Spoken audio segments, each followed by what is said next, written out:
The families who lived through frontier winters knew something we've forgotten. They understood how to turn a freezing cabin into a warm sanctuary when the temperature outside plummeted to 40 below zero. They mastered techniques that kept a fire burning for 12 hours straight without modern technology. They created insulation systems that worked as well as anything we have today, using nothing but moss, animal hair, and mud. And when everything went wrong, when the fire died out, when supplies ran low, when blizzards trapped them for weeks, they had emergency protocols that saved lives.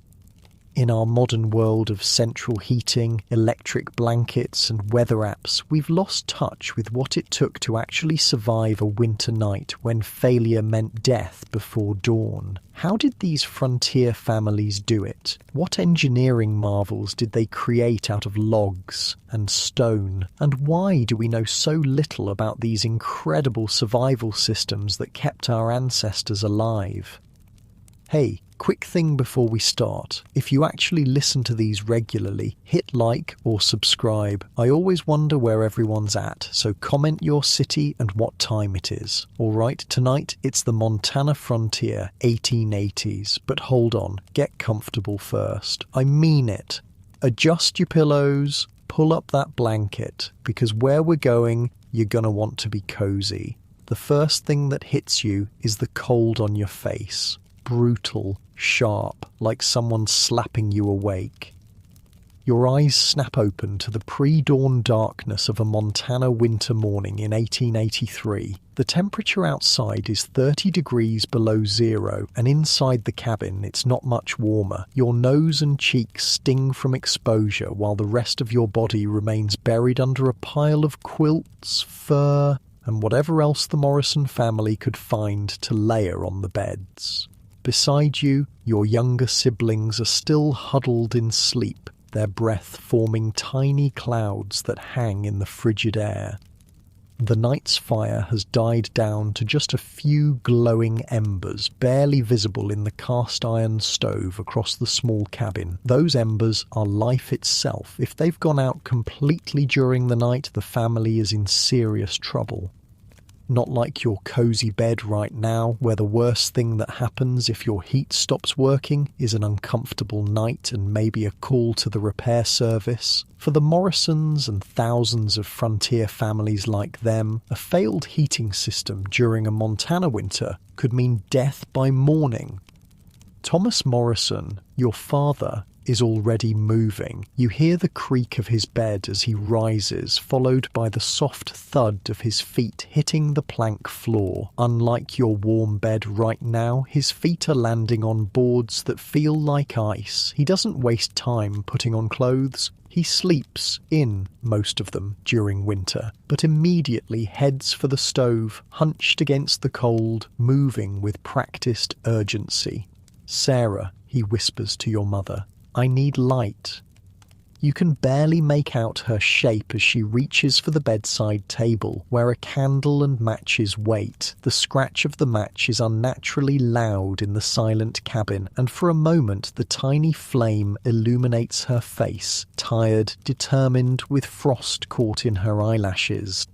"Damn cold," your father mutters, opening the stove door carefully. The hinges creak from the cold, a sound that would normally be annoying, but now serves as confirmation that the metal hasn't cracked in the extreme temperatures. A broken stove would be catastrophic. Through narrowed eyes, he examines the coals. You hold your breath. The entire family is about to start their day based on what he sees in that firebox. "Still got some life," he says, relief evident in his voice. "Hand me the kindling box. This isn't just a casual morning fire. What you're witnessing is the execution of a sophisticated thermal survival system that frontier families perfected through brutal trial and error. Each movement your father makes follows a precise sequence developed over generations." First, he arranges small bone-dry splinters of pine, kindling that was prepared weeks ago and kept near the stove specifically for this moment. He doesn't just toss them in haphazardly, he builds a careful structure over the coals, creating space for airflow while ensuring the smallest pieces make direct contact with the embers. This kindling's down to the last handful, he says. John, we'll need to cut more today. That's you. At 12 years old, you're old enough to help with the critical fire management tasks. You nod, though he can't see you in the dark. The kindling has to be perfect, too thick and it won't catch from the coals, too thin and it will burn up before igniting the larger pieces. Your father leans down, puts his face near the stove opening, and gently blows on the coals. Not hard puffs like you might imagine, but long, steady breaths that provide just enough oxygen to bring the embers back to life without dispersing their heat. It's a skill that took him years to master. The technique works. A small flame appears, tentatively licking at the kindling. He adds slightly larger pieces now, angling them to create a miniature log cabin structure that maximizes airflow. The fire begins to grow. Emma, check the water bucket, your mother says to your older sister. Emma slides reluctantly from under the covers, grabbing a shawl to wrap around her nightclothes. She moves to the corner where a bucket sits on a small table and reaches in.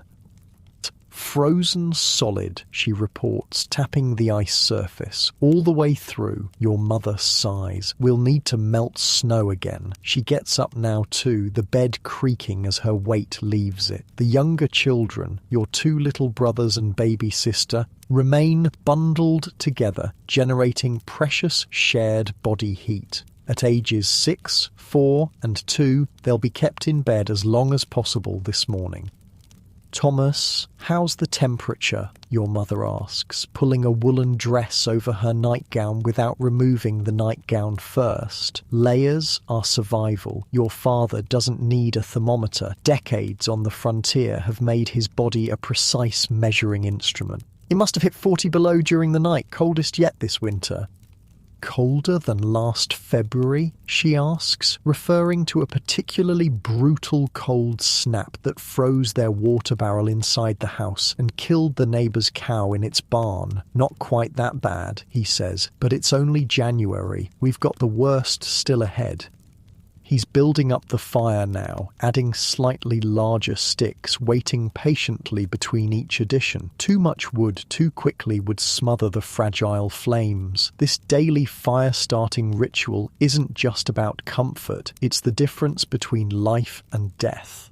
The knowledge of exactly how to coax a fire back from nearly dead embers is a skill more valuable than gold on the frontier. John, time to get up, your mother calls to you. We need water for breakfast. Reluctantly, you slide out from under the warm quilts, the cold air hitting you like a physical blow. Your fingers are stiff, barely able to grip the clothes you reach for. You dress quickly, adding a second pair of wool socks that your mother knitted last fall from sheep's wool that your family processed themselves. Outside, the pre-dawn world is eerily beautiful and absolutely deadly. The stars are impossibly bright in the black sky, and the snow reflects enough light that you can see your way to the shed without a lantern. Your breath freezes instantly, forming ice crystals in your scarf. You pull it tighter around your face, leaving just enough space for your eyes. The shed door has frozen shut overnight. You have to shoulder it hard 3 times before the ice cracks and it swings open. Inside, you grab the snow shovel, a crude wooden scoop with metal banding that your father made last winter, and head to the cleanest patch of snow you can find. You've been taught to never collect snow from near the cabin walls or outbuildings where it might be contaminated. You move toward the edge of the clearing instead, where fresh snow sits untouched. The snow is so cold it squeaks under your boots, and it's light and dry. Powder that barely holds together when scooped. This kind of snow yields less water when melted, so you'll need to fill the bucket extra full. The morning air burns your lungs with each breath. Your fingers, despite the mittens, begin to ache with cold after just a few minutes. You work quickly, filling the wooden bucket with clean snow, packing it down, then adding more until it's heaped high. By the time you return to the cabin, the fire has begun to warm the space nearest the stove. Your father has added the first small logs now, arranging them carefully to create a coal bed that will last. The stove's metal sides are starting to ping and creak as they heat up and expand. "Good job," your mother says, taking the snow bucket. She places it near enough to the stove to melt, but not so close that it might cause a dangerous flare-up of steam that could crack the stove's cast iron. "Now help your father with the bigger logs while I get breakfast started." Your father is already at the woodpile inside the cabin, a precisely stacked arrangement of split logs organised by size and type of wood. This indoor supply is the result of months of preparation. Trees felled in spring, split and stacked to season through summer and fall, then the best pieces brought inside to stay dry during winter. "We need oak for the main morning fire," he explains, though you already know this. Pine burns too fast and hot, good for starting but not for lasting. Hickory's best for overnight, but we'll use that later. Oak gives us the steady heat we need to get through the morning. The oak logs are thick and heavy. Your father chooses 3, each about forearm length and as thick as your wrist. These aren't randomly selected. He's considering their shape, the pattern of the grain, even the subtle differences in weight that tell him about their moisture content. "Remember, John," he says, handing you one of the logs, "we're not just building a fire. We're building a heat system that has to work perfectly every time." There's no room for error here. A poorly constructed fire might burn too quickly, wasting precious wood. Or worse, it might go out while everyone's working outside, allowing the cabin to freeze. By late afternoon, it would be uninhabitable. By now, Emma has set up the small folding table near the stove and is helping your mother prepare breakfast. The menu never varies much in winter. Cornmeal mush, maybe with a bit of molasses if supplies allow, and coffee for the adults. On special days, there might be salt pork or bacon, but meat is carefully rationed during the coldest months. The younger children are awake now, still bundled in their bed, but sitting up, waiting for the cabin to warm enough for them to venture out from under the quilts. Little Michael, the 4-year-old, has his hand wrapped in the fur of the family dog, a large mixed breed named Buck, who sleeps with the children during winter nights, providing extra warmth. "Mama, it's so cold my teeth hurt," complains 6-year-old William. "Stay under the covers a bit longer," your mother replies. "It'll warm up soon enough." The baby, Catherine, doesn't complain. At 2, she's already adapted to the rhythm of frontier winters. She simply burrows deeper into the bedding, only her eyes and the top of her head visible. Your father returns to the stove with the oak logs. He opens the door carefully, examines the fire with an expert eye, then places the first log precisely where it will catch best without disrupting the existing flames. The fire hisses and pops as the new wood begins to heat. "Perfect," he murmurs, more to himself than anyone else. He closes the stove door and adjusts the damper, a critical component that controls airflow and thus the rate of burning. Too open and the fire burns too fast. Too closed and it might smoulder and produce dangerous smoke. Your mother has placed a cast-iron pot on top of the stove, filled with the snow you collected. It's already beginning to melt, turning first to slush and then to water. Next to it sits a coffee pot and a larger pot for the cornmeal mush. Nothing is wasted. The same fire that heats the cabin cooks the food and melts snow for drinking, cooking, and the minimal washing that can be afforded during the coldest days. John, Check the windows, your father instructs. Make sure the coverings are secure. Each window in the cabin has been prepared for winter with multiple layers of protection. First, rags have been stuffed into any gaps around the frame. Then, oiled paper covers the glass, a poor man's insulation that allows some light while reducing heat loss. Finally, heavy quilts hang over each window, further trapping the heat inside. You go to each window, making sure the quilts are properly hung and the rags haven't fallen out. At the east-facing window, you pull the quilt aside momentarily to peer out. The first hint of dawn is appearing, a faint lightening of the black sky. Sun's coming, you report. Good, your father says. We've got firewood to cut today, and I'd rather not do it in the dark. The fire is really catching now. The stove's surface has become hot enough that the snow in the pot is melting rapidly. Your mother stirs the cornmeal into the pot with a wooden spoon, creating the mush that will provide the calories needed for work in the cold. The cabin, so frigid just 30 minutes ago, is beginning to warm, at least within a 6-foot radius of the stove. The temperature difference is dramatic. You can actually see the boundary where warm air meets cold, like a wavering invisible wall. Your mother notices too. Emma, bring Catherine over to the warm side now. Mind her feet stay covered. Emma retrieves the toddler, keeping her wrapped in a small quilt, and brings her near the stove. The little girl's face, pinched with cold, relaxes as she feels the warmth. Thomas, don't forget we're low on lamp oil, your mother says as she works. If this cold spell lasts, we'll be in darkness by next week. Your father nods grimly. I know. I'm hoping to get to town before the next storm, but that sky looks threatening. This is the reality of winter survival, a constant calculation of supplies, weather, and needs. Every decision carries weight. Go to town for supplies and risk getting caught in a storm, or stay home and risk running out of essentials. Cut more firewood today, or repair the loose chinking in the north wall. Each choice could have life or death consequences. By now, the cabin has reached what passes for warm during a Montana winter morning, perhaps 45 degrees near the stove, still freezing near the walls. The frost on the inside of the walls hasn't melted, it simply glistens in the growing firelight. Breakfast, your mother announces. The family gathers around the small table, all except your father, who takes his bowl to the door.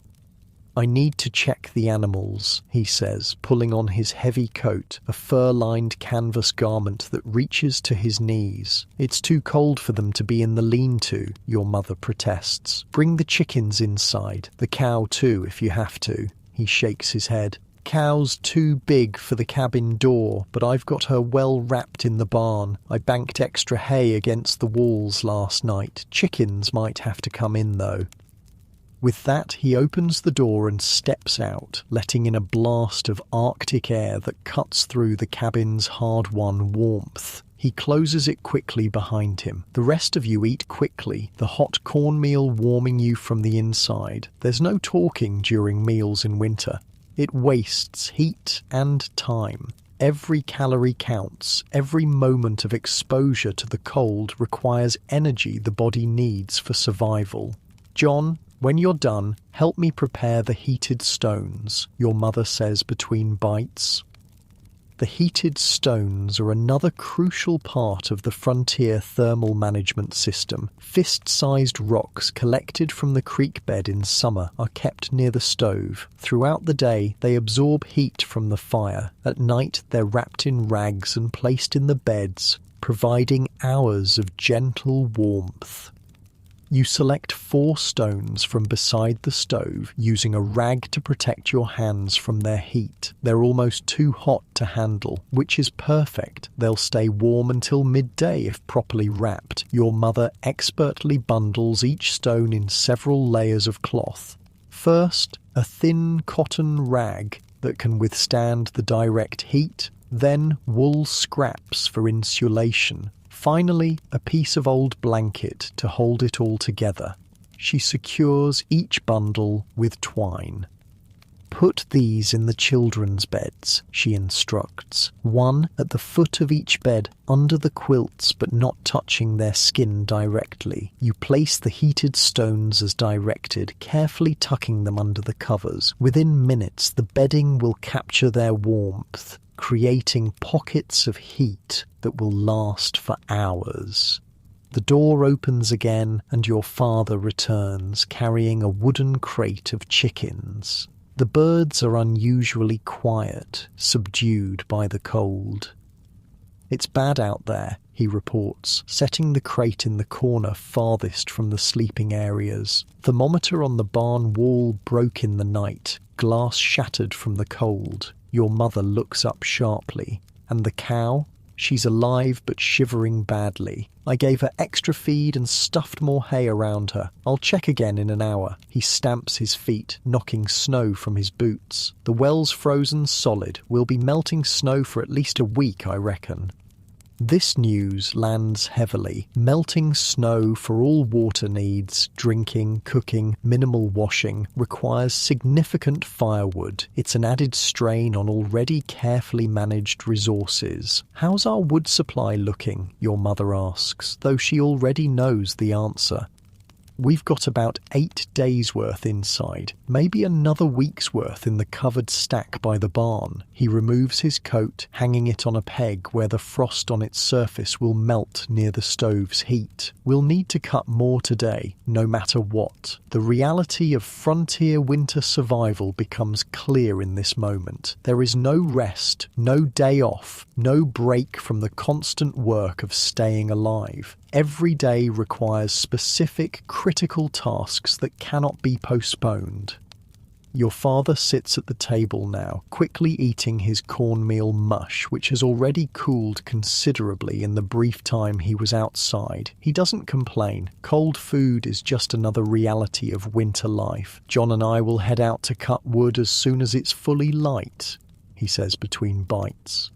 Emma can help with the barn chores today since it's too cold for the little ones to go out.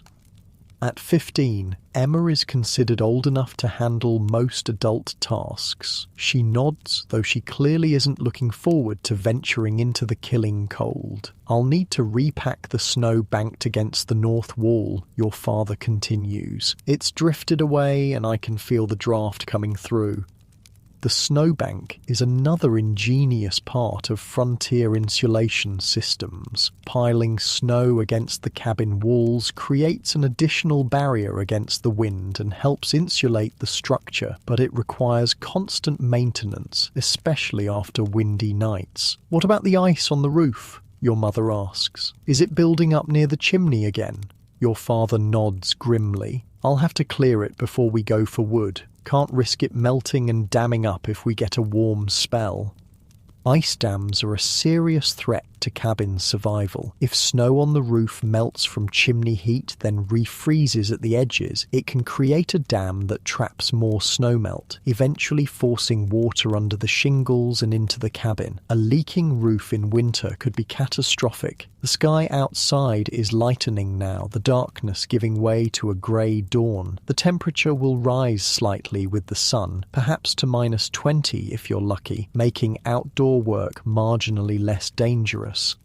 Your father finishes his breakfast and stands, already planning the day's critical tasks in his mind. John, get your warmest clothes on. We'll start with the roof ice, then check the animals again, then head to the woodlot. You nod, knowing what's ahead. Hours of exhausting, freezing work that must be done perfectly despite numbed fingers and the constant threat of frostbite. There's no room for complaints, no space for weakness. Winter survival demands everything. As you pull on your second pair of wool socks, you glance at the window. The oiled paper glows with the first real light of dawn, illuminating the frost patterns that have formed on its surface overnight. Delicate crystalline structures, beautiful and deadly. At least it's not snowing, you think, searching for any positive aspect to the day ahead. Your father reads your thoughts. "Storm's coming, though," he says, looking toward the same window. "I can feel it in my bones. We've got maybe 6 hours before it hits. 6 hours to cut enough wood to survive what might be days of blizzard conditions. 6 hours to secure animals, check the cabin's insulation, prepare for the worst. Just another winter day on the Montana frontier where every sunrise is a victory and every successfully managed fire is the difference between life and death." And somewhere in the back of your mind, as you prepare to face the deadly cold, you wonder how many more winters your family can survive like this, how many more mornings of frozen water and desperate fire starting, how many more days of constant life or death labour. But there's no time for such thoughts now. The fire is burning, the cabin is warming, and there's work to be done. Survival work. The kind our ancestors mastered and we've forgotten. In your comfortable modern bed, you should be thankful. That bedroom thermometer reading 68 degrees, the pioneers would have considered that a miracle beyond imagination. You step outside behind your father and the cold steals your breath away. It's the kind of cold that doesn't just make you shiver. It makes you wonder how anything survives out here. The kind that turns your nostril hairs brittle and freezes your eyelashes together if you blink too long. "Keep moving," your father says, his voice muffled through his scarf. "Standing still is how you die out here." The sun is just cresting the eastern hills, casting long blue shadows across the snow. Despite the sunlight, the temperature remains well below zero. You can tell by how the snow squeaks under your boots. That particular high-pitched sound only happens in the deepest cold. Your father hands you a wooden snow rake, a homemade tool with a long handle and flat wooden blade. "Start on the south corner while I check the chimney," he instructs. You begin scraping at the roof edge where dangerous ice dams have formed. It's backbreaking work, reaching up with the heavy rake to pull down accumulated snow and ice. Your fingers, despite 2 pairs of mittens, begin to ache within minutes. On the other side of the cabin, your father has climbed onto a stacked pile of firewood to reach the roof near the chimney. He's breaking away ice with a metal tool, sending shards crashing to the ground. "Damn near blocked," he calls over. "Another day and we'd have had smoke backing up inside." This is no exaggeration. A blocked chimney isn't just inconvenient, it's potentially fatal. Smoke filling the cabin could suffocate the family in their sleep or force them outside into killing temperatures. As you work, your mind drifts to the main task ahead, cutting firewood. Without a steady supply of properly processed wood, the family's sophisticated heating system falls apart, and without heat, winter wins. The Morrison family, like all frontier survivors, had turned firewood preparation into a science. It wasn't just about chopping trees, it was about selecting the right species, cutting at the right time of year, seasoning for the optimal duration, and processing into specific sizes for different heating needs. By the time you finish clearing your section of roof, your father has already moved to the north wall of the cabin, shoveling fresh snow against the base to improve insulation. You join him without being asked. Everyone works without prompting during winter. There's no room for laziness when survival is on the line. "Pack it tight," he instructs, demonstrating how to compress the snow into a solid bank against the cabin wall. "We want it dense enough to block the wind, not just lying loose." This snowbank is ingenious in its simplicity, a free insulation system that can add significant warmth to the cabin interior. Behind the rough-hewn logs, your mother and siblings are depending on these snowbanks to keep the temperature survivable. With the urgent roof and wall work complete, your father leads you toward the barn, a crude structure smaller than the cabin but critical for sheltering the livestock. Inside, the family milk cow stands shivering, despite being wrapped in old blankets and surrounded by hay. "She's not doing well," your father says grimly, running his hand along the animal's bony flank.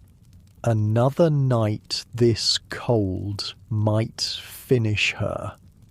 The cow represents one of the family's most valuable possessions, a source of milk, butter, and eventually calves. Losing her would be catastrophic, equivalent to losing thousands of dollars in modern terms. We'll bring her inside tonight, he decides. We'll put her in the corner by the woodpile.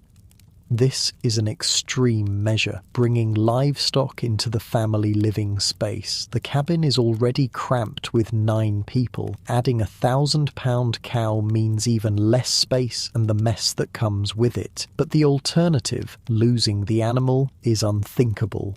What about the chickens, you ask, nodding toward the second stall where a dozen hens huddle together, their usual clucking silenced by the cold. They'll stay inside until this cold snap breaks. Your mother won't be happy about the mess, but we can't risk losing them. The winter economy of survival becomes clear in these decisions. Every animal, every cord of wood, every foodstuff preserved from summer, all are carefully managed resources that stand between the family and starvation or freezing. With the immediate morning tasks complete, your father turns toward the real work of the day. Get the saws and axes, he says. We'll take the sled to the woodlot. The woodlot is a section of forest about a quarter mile from the cabin. Most of the trees immediately surrounding the homestead were cleared during construction years ago, requiring increasingly distant trips for firewood. You retrieve the tools from the lean-to storage, 2 two-man saws with their distinctive long blades and wooden handles, 3 axes of different sizes, and iron wedges for splitting. Each tool is meticulously maintained, the blades kept sharp with regular filing, the wooden handles rubbed with oil to prevent drying and cracking. John Thomas. Wait a moment, your mother calls from the cabin door. She's wrapped in a shawl, the cold air swirling around her skirts as she hurries toward you with something in her hands. Take these. She's brought 2 pairs of extra wool socks. Put these over your mittens, she instructs. It's too cold for just leather and wool today.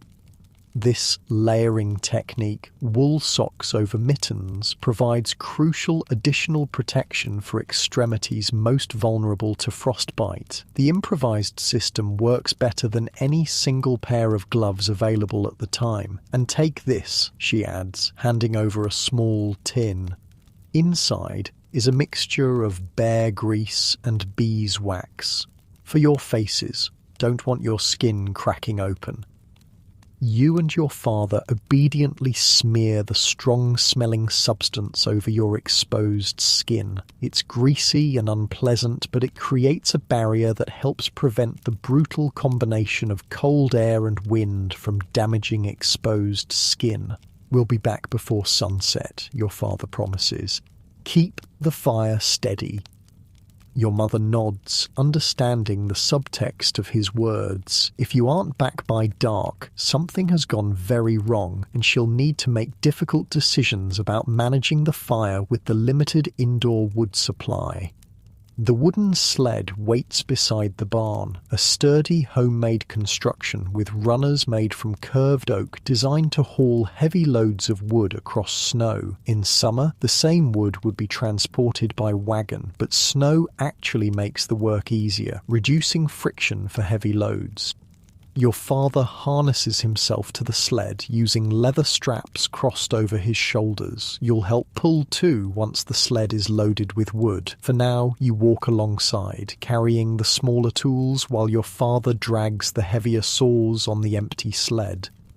The trip to the woodlot is silent, both of you conserving energy and minimizing exposure of your faces to the cold air. Your breath freezes instantly, creating ice in your scarf and around the edges of your hat where it meets your forehead. The forest, when you reach it, feels almost warm compared to the open areas. The trees block the wind, creating a stillness that offers slight relief. Your father stops, surveying the available trees with an expert eye.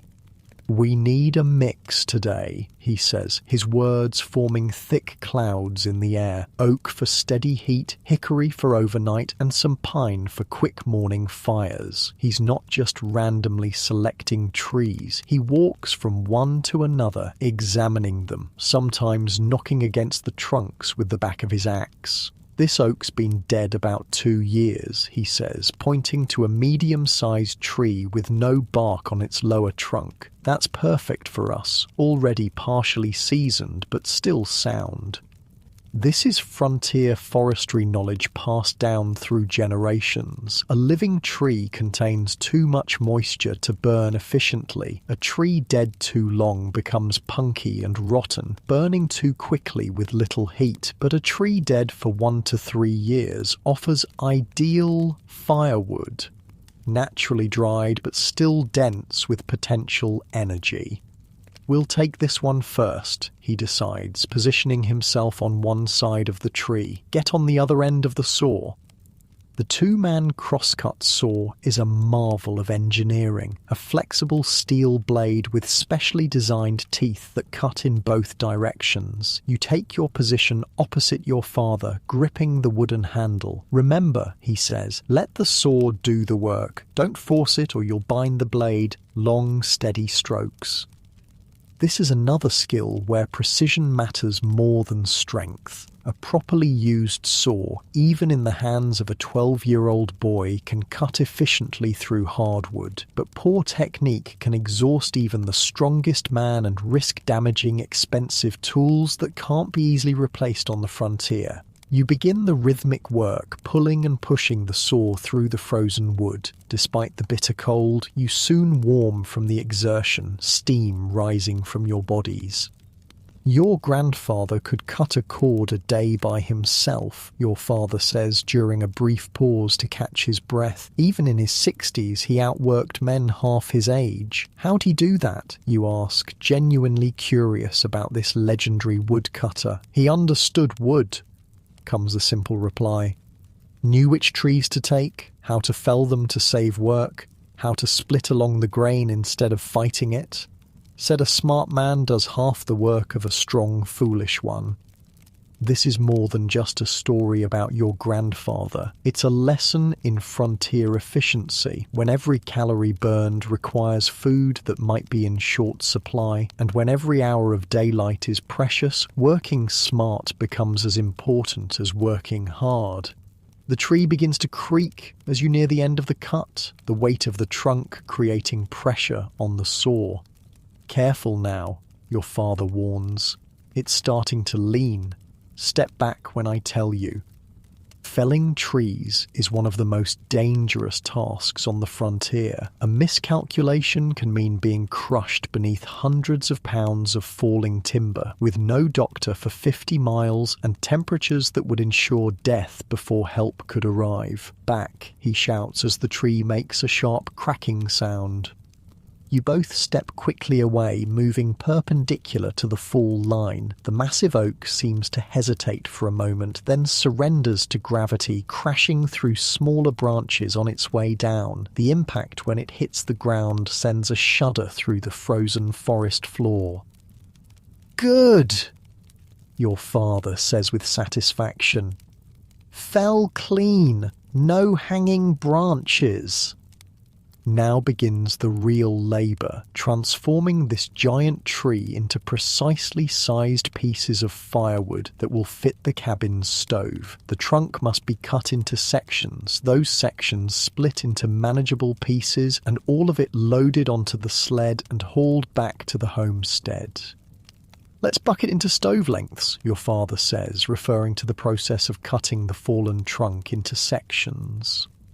You position the crosscut saw over the trunk, working together to cut it into segments approximately 18 inches long, the ideal size for your cabin's stove. This is another example of the precision required for frontier survival. Wood too long won't fit in the stove, too short and it burns too quickly. As you work, your father explains why different types of wood serve different purposes in the heating system. Pine burns hot and fast, Good for starting fires or quick heat when you first wake up, he says between soaring strokes, but it burns too quick for overnight and forms creosote in the chimney. What's creosote, you ask, though you've heard this explanation before? It's that black, tarry stuff that builds up inside the chimney.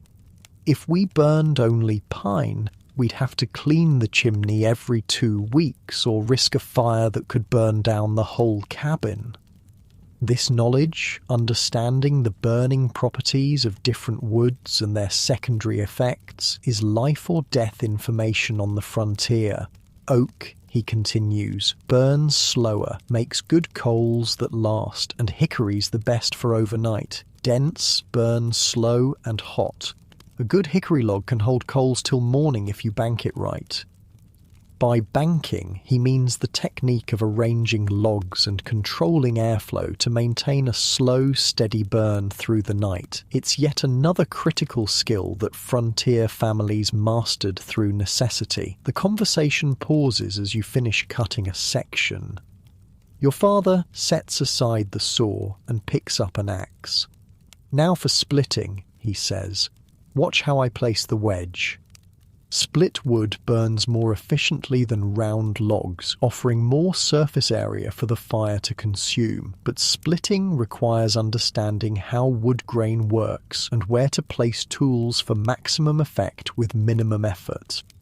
Your father studies the oak round, identifying natural checks in the wood that indicate grain direction. He positions an iron wedge along one of these lines, then strikes it firmly with the back of his axe. The frozen wood resists at first, but after 3 solid strikes a satisfying crack appears, and the round splits partially open. "Oh, see that?" he says, pointing to the split. "Always work with the grain, not against it. Wood wants to split a certain way. Fight it, and you'll work twice as hard." He inserts a second wedge into the growing crack, pounds it deeper, and the round separates into 2 halves. Those halves will be split again and again until they're the right size for the stove. You join in the splitting work, learning through practice where to place the wedges, how hard to strike, how to read the wood's natural tendencies. It's exhausting work made harder by the cold that stiffens your muscles and steals your body heat. After 2 hours, you've processed about a quarter of the fallen oak. Your father straightens, rubbing his lower back. "We need to pace ourselves," he says. "Still got at least 4 more hours of work, and we need to get back before the storm." He reaches inside his coat and pulls out a small cloth bundle your mother prepared. A few pieces of cold cornbread and strips of dried venison. Not a proper meal by any standard, but critical fuel for bodies working in extreme cold. You eat quickly, sitting on the fallen tree trunk. Despite the brutal temperature, you've worked up enough heat to feel almost comfortable as long as you keep moving. The danger, your father has warned many times, comes when you stop moving and the sweat freezes against your skin. "Should we get some pine too?" you ask between bites of the tough venison. Your father nods. "After we finish processing this oak, we'll fell 1 good pine, then see about a hickory if there's time." As you resume work, your father shifts into teaching mode, not with formal lessons, but with the practical knowledge transfer that keeps frontier families alive. "The fire is like a living thing," he explains as you split another round. "It needs the right food at the right time, needs to breathe proper, needs watching and tending." He describes how the cabin's heating system works as an integrated whole. The stove itself with its carefully adjusted dampers, the chimney drawing away smoke while minimizing heat loss, the strategic placement of water containers to humidify the air, the arrangement of furniture to create optimal heat zones. Your mother knows exactly where to put the baby's cradle, he says. Not too close to the stove where it's too hot, not too close to the walls where it's too cold. There's a spot where the temperature stays just right and she can find it without thinking. This is the frontier equivalent of modern climate control, a sophisticated understanding of heat dynamics achieved without technology, based entirely on observation and traditional knowledge.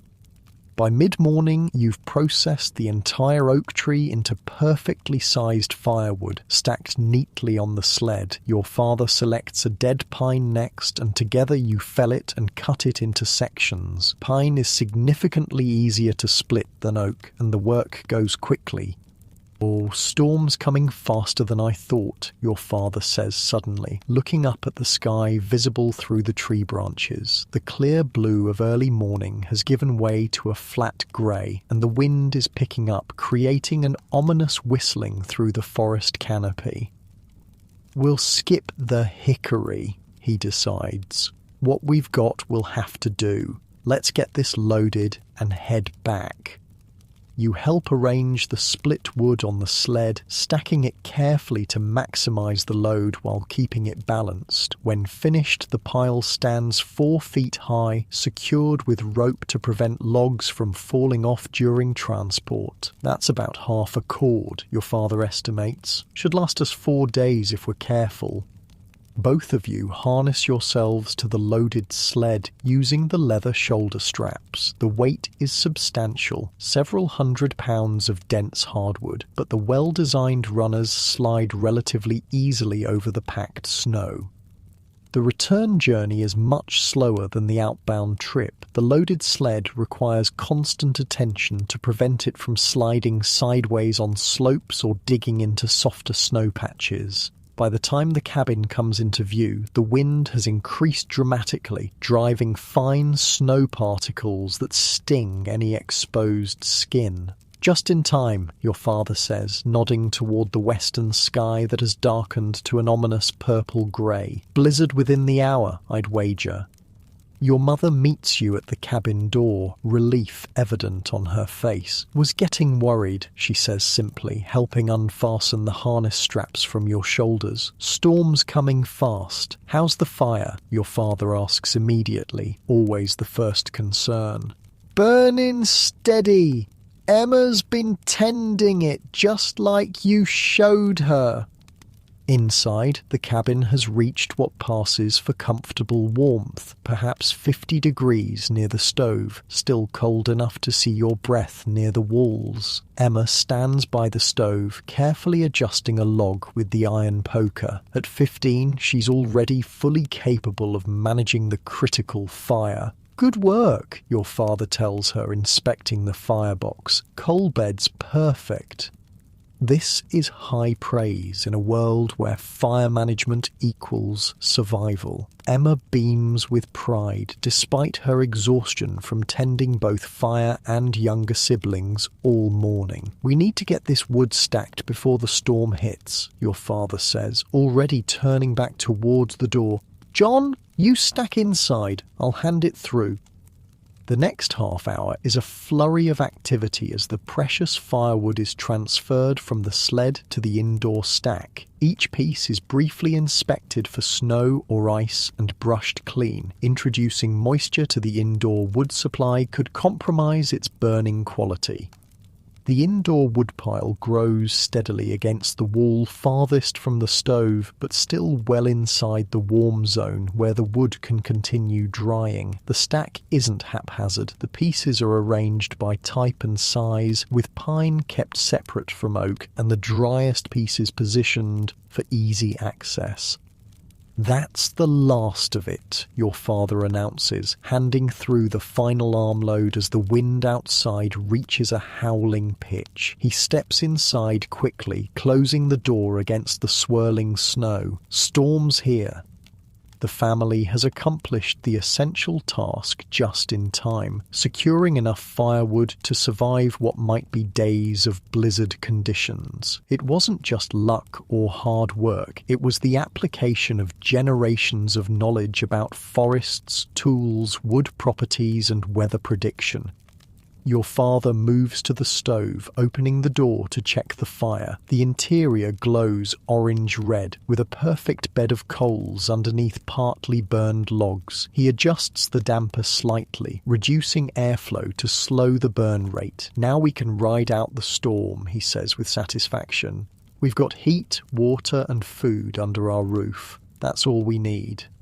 Outside, the blizzard envelops the homestead in a swirling white darkness, but inside, the Morrison family has created their own self-contained world of survival, a carefully engineered microclimate built around the central miracle of controlled fire.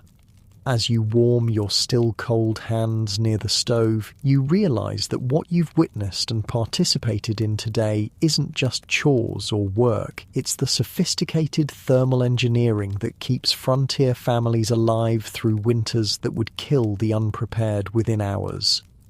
The fire crackles in the stove, consuming the oak you helped harvest with an almost sentient hunger, transforming its stored summer energy into the heat that stands between your family and the deadly cold just beyond the cabin walls. The blizzard rages outside, transforming the Montana landscape into a howling white void. Inside the cabin, your family gathers around the stove, listening to the wind scream through any gap it can find in the walls. "Sounds angry out there," Emma says, glancing nervously at the ceiling where the wind occasionally creates an ominous whistling sound. Your father nods. "Storm like this would kill a man in minutes, maybe less. You can hear it testing your cabin's defenses, probing, pushing, seeking any weakness. When it finds even the smallest gap, it announces its discovery with a high-pitched whine and a puff of snow particles that dance in the firelight. "Thomas, there's a leak by the north window again," your mother says, pointing to a thin line of snow forming on the sill. Your father frowns. "Thought I fixed that last month." He rises from his seat near the fire, the most coveted spot in the cabin, and moves to examine the window. "The chinking's failed," he announces after a careful inspection. "Colds shrunk the clay and pulled it away from the logs."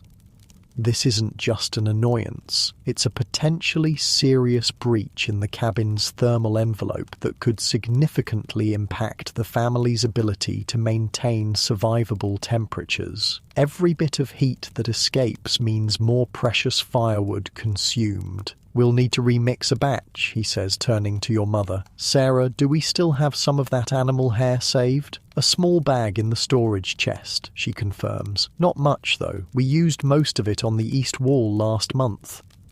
This exchange might seem puzzling to modern ears. Animal hair for repairing a window, but you understand exactly what they mean, having watched and helped with this process many times before. "John," your father says, "fetch the clay pot from behind the stove, the one we've been keeping warm."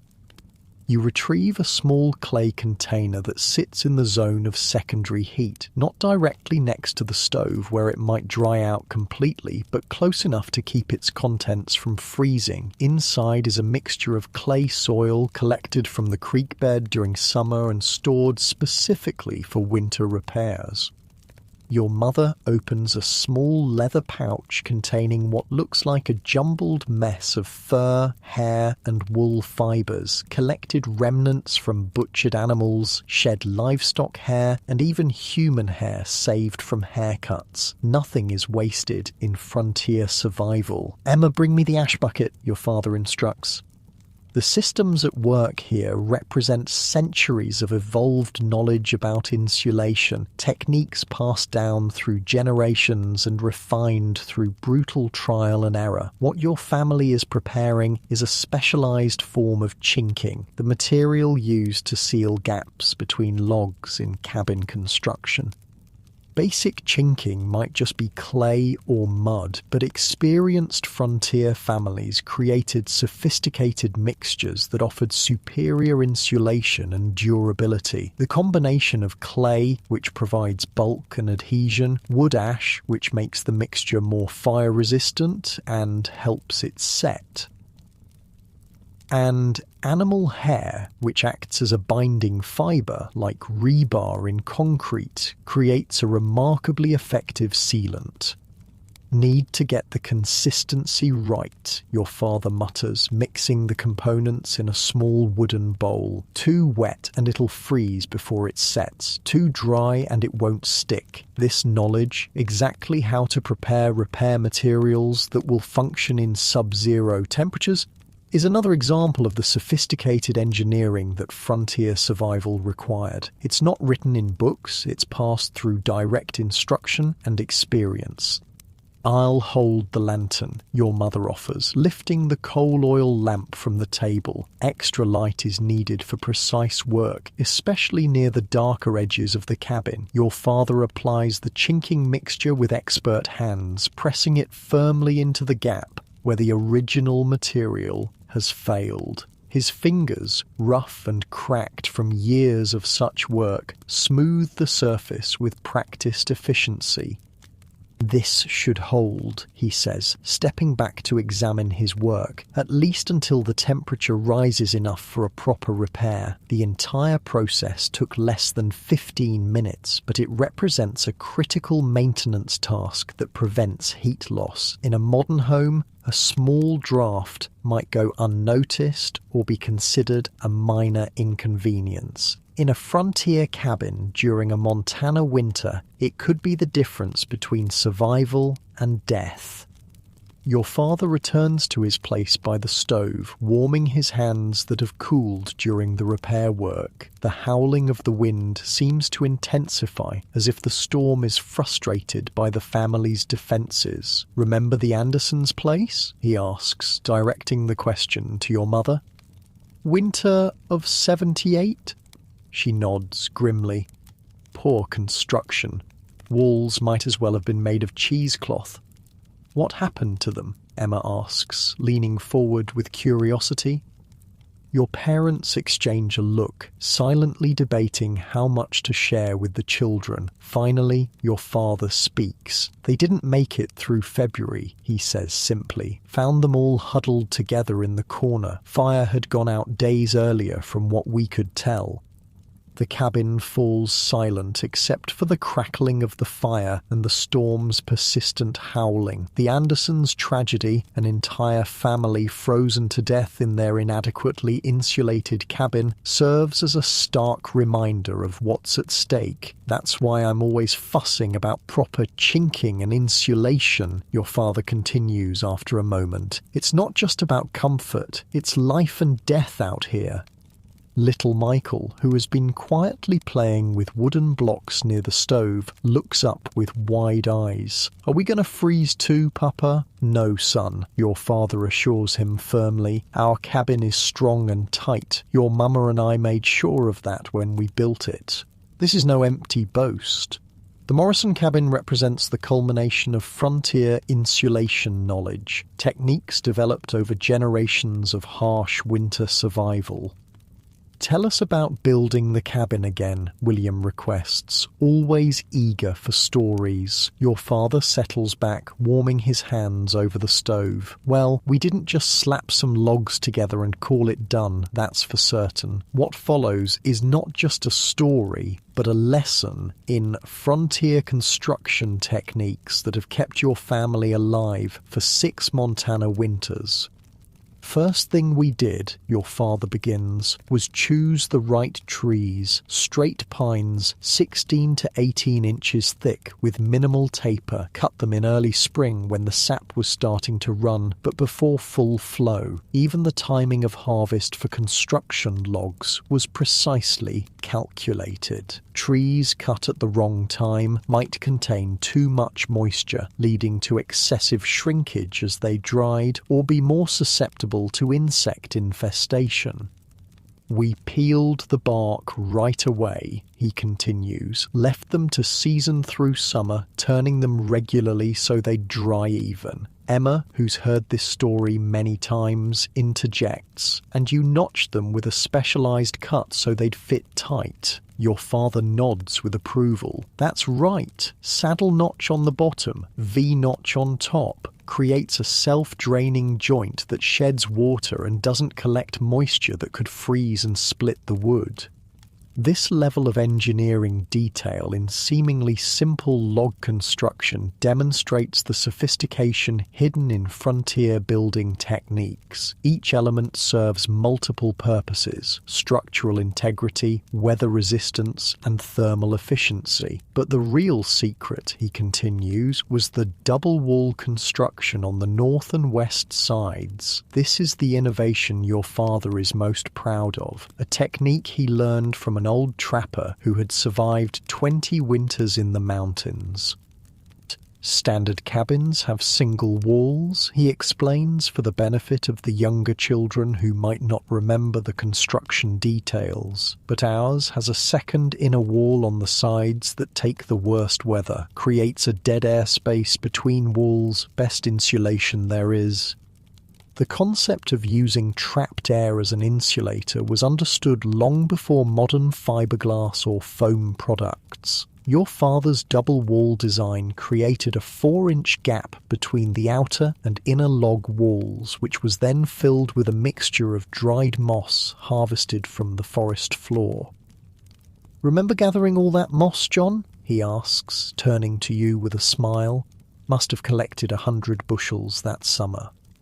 You do remember weeks spent carefully harvesting the thick, spongy moss that grows abundantly in shaded forest areas. At the time, it seemed like endless, pointless work for a 12-year-old. Only later did you understand how critical that moss insulation would be for winter survival. "And the chinking," your mother adds, "that was the real work." Indeed, the initial chinking of the cabin represented perhaps the single most labour-intensive part of construction. Every gap between logs, and there were hundreds, had to be stuffed first with smaller material like moss or cloth scraps, then sealed with the clayish hair mixture your father just used for the repair. "Took us nearly a month just to chink all the walls," your father recalls. "Your mother's fingers were raw from working that clay mix." "Worth every blister," she replies simply, glancing at the sturdy walls that now protect her family from certain death outside. The conversation shifts to other insulation innovations that make the Morrison cabin exceptional among frontier dwellings. Your father describes the roof construction, not just simple boards, but a layered system of split logs, birch bark, more dried moss, and finally sod cut from the prairie and carefully arranged in overlapping patterns. "The Norwegians up north taught me that technique," he explains.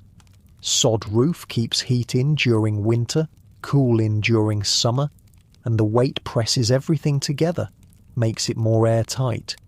6-year-old William, always full of questions, pipes up, "But why's the floor so cold if the walls are warm?" Your father nods appreciatively at the perceptive question. "That's our weak point," he admits. "Cold comes right up through the ground. That's why we built the floor raised off the soil and stuffed the crawl space with pine boughs." This technique, creating a ventilated crawl space filled with insulating material, was another frontier innovation that helped maintain interior temperatures. The floor still remained the coldest part of the cabin, which is why sleeping platforms were built to elevate beds at least 2 feet above floor level. "And remember the paper?" your mother asks. Your father chuckles. 3 years' worth of newspapers from back east. Best wallpaper there is. The interior walls of the cabin are indeed covered with layers of old newspapers, pasted directly to the logs with a mixture of flour and water. This served multiple purposes, providing an additional layer of insulation, reducing drafts, reflecting precious lamplight, and even offering some reading material during long winter evenings. The Richardsons' place burned down because they didn't know to keep their newspapers away from the stovepipe, your father adds soberly. Fire risk is the trade-off for better insulation. This balance, finding the optimal point between warmth and safety, characterized so many frontier survival decisions. Too little insulation meant freezing, too much combustible material near heat sources meant fire risk. The knowledge of exactly where that balance point lay was literally life or death information. Baby Catherine, who has been napping in her mother's arms, stirs and begins to fuss. Your mother stands, rocking her gently. "She's too warm now," she says. The repair worked, north corners heating up. This casual observation reveals another aspect of frontier thermal management, the intimate knowledge of temperature variations within the cabin itself. Your mother can tell the effectiveness of the window repair simply by how her baby feels in a particular corner of the room. No thermometers needed. Should bank the fire a bit, your father suggests. Don't want to overheat and waste wood. Emma moves to the stove, adjusting the damper to reduce airflow and slow the burn rate. This constant fine-tuning of the fire is yet another critical skill, maintaining optimal temperature with minimal fuel consumption. Outside, the blizzard continues unabated, but its howling seems more distant now, less threatening. The family's insulation systems have been tested and proven effective once again. "You know," your father says reflectively, "I sometimes think about those fancy houses back east with their cast iron radiators and coal furnaces. Wonder if they stay as warm as our little cabin." "Probably not," your mother replies with a hint of pride. "Those city folks don't understand real insulation. They just throw more coal on the fire when they get cold." There's truth to her words. The Morrison cabin, despite its rustic appearance, represents a highly evolved thermal management system refined through generations of direct survival pressure. Many a wealthy city home of the 1880s, with its high ceilings and decorative but drafty features, would indeed be less efficiently heated. The conversation drifts to the neighbours, other homesteaders scattered across the valley, each with their own approach to winter survival. Not all are equally successful. "McClintock's place is drafty as a sieve," your father observes. "Henry never did learn proper chinking." "Martha said they're going through 20 logs a day just to keep above freezing," your mother adds. "Won't make it through February at that rate," comes your father's grim assessment. This isn't idle gossip, but a serious discussion of survival prospects. The McClintock family, new to frontier life, hasn't yet mastered the insulation techniques that the Morrisons have perfected. Their excessive firewood consumption, 20 logs versus the Morrisons, 8 to 10 per day, indicates fundamental flaws in their cabin's thermal efficiency. "Should we invite them here if their wood runs out?" Emma asks, displaying the frontier ethic of mutual aid despite limited resources. Your parents exchange a look laden with complicated calculations. Compassion versus survival. Resources versus risk. "We'll help if we can," your father finally says, "but we've got to ensure our own family makes it through first." This harsh calculation, determining when help can be offered and when it might jeopardize your own family's survival, is yet another reality of frontier life that modern sensibilities struggle to comprehend. The day progresses, the storm showing no signs of abating. Inside the cabin, the family settles into winter activities, your mother mending clothes, Emma teaching the younger children their letters using a slate board, you helping your father repair a broken chair leg. Throughout the afternoon, your father performs regular maintenance checks on the cabin's insulation systems, testing for drafts with the flame of a candle, adjusting the banking of snow against exterior walls, rechecking his earlier repair. "Might as well use this storm time to improve things," he declares, eyeing a spot where 2 logs meet near the door. "John, let's mix up another batch of chinking. That corner's always been problematic." You work together, preparing the specialized mixture and applying it to several areas where the original material has degraded. Each repair is small, but together they significantly improve the cabin's heat retention. Your grandfather would say a well-chinked cabin is better than another cord of wood, your father remarks as you finish the last spot. Man knew what he was talking about. By late afternoon, the combination of burning oak logs, multiple insulation systems, and careful draft sealing has created a remarkably comfortable environment inside the cabin. Near the stove, the temperature might reach 65 degrees, positively luxurious by frontier standards. Even the corners farthest from the heat source remain well above freezing. As dusk approaches, though impossible to see through the blizzard, your father makes preparations for the night. He brings in more wood from the indoor stack, selecting specific pieces for the evening and overnight fire. Need to maintain heat through the night without getting up every hour, he explains as he arranges the logs. That's where real skill comes in. The night fire arrangement is different from daytime. Larger pieces positioned to burn slowly create a deep coal bed and maintain consistent heat for the longest possible duration. Your father adds an extra layer of insulating ash over the coals at the bottom, a technique that slows combustion while maintaining temperature. If we do this right, he says, we'll still have live coals at dawn, won't have to restart from scratch. As darkness falls, the family prepares for bed, not by modern standards of changing into special sleeping clothes, but simply by adding layers. Most frontier families slept in most of their daytime clothing during winter, perhaps removing only the outermost layer. The sleeping arrangements themselves form another part of the Morrison family's insulation strategy. The younger children share a single bed, their combined body heat creating a warm microclimate under layers of quilts. You and Emma have separate pallets but positioned close together for similar heat-sharing benefits. Your parents perform a final check of the cabin before sleep, testing the stove damper, confirming window coverings are secure, placing heated stones wrapped in rags at the foot of each bed. Should be 20 below by midnight, your father predicts, glancing toward the ice-covered window. Maybe 30 below by dawn. Despite this grim forecast, there's no fear in his voice, just the matter-of-fact assessment of a man who has prepared properly. The Morrison cabin, with its layered insulation systems and carefully managed heat source, stands ready to protect its inhabitants through another brutal Montana night.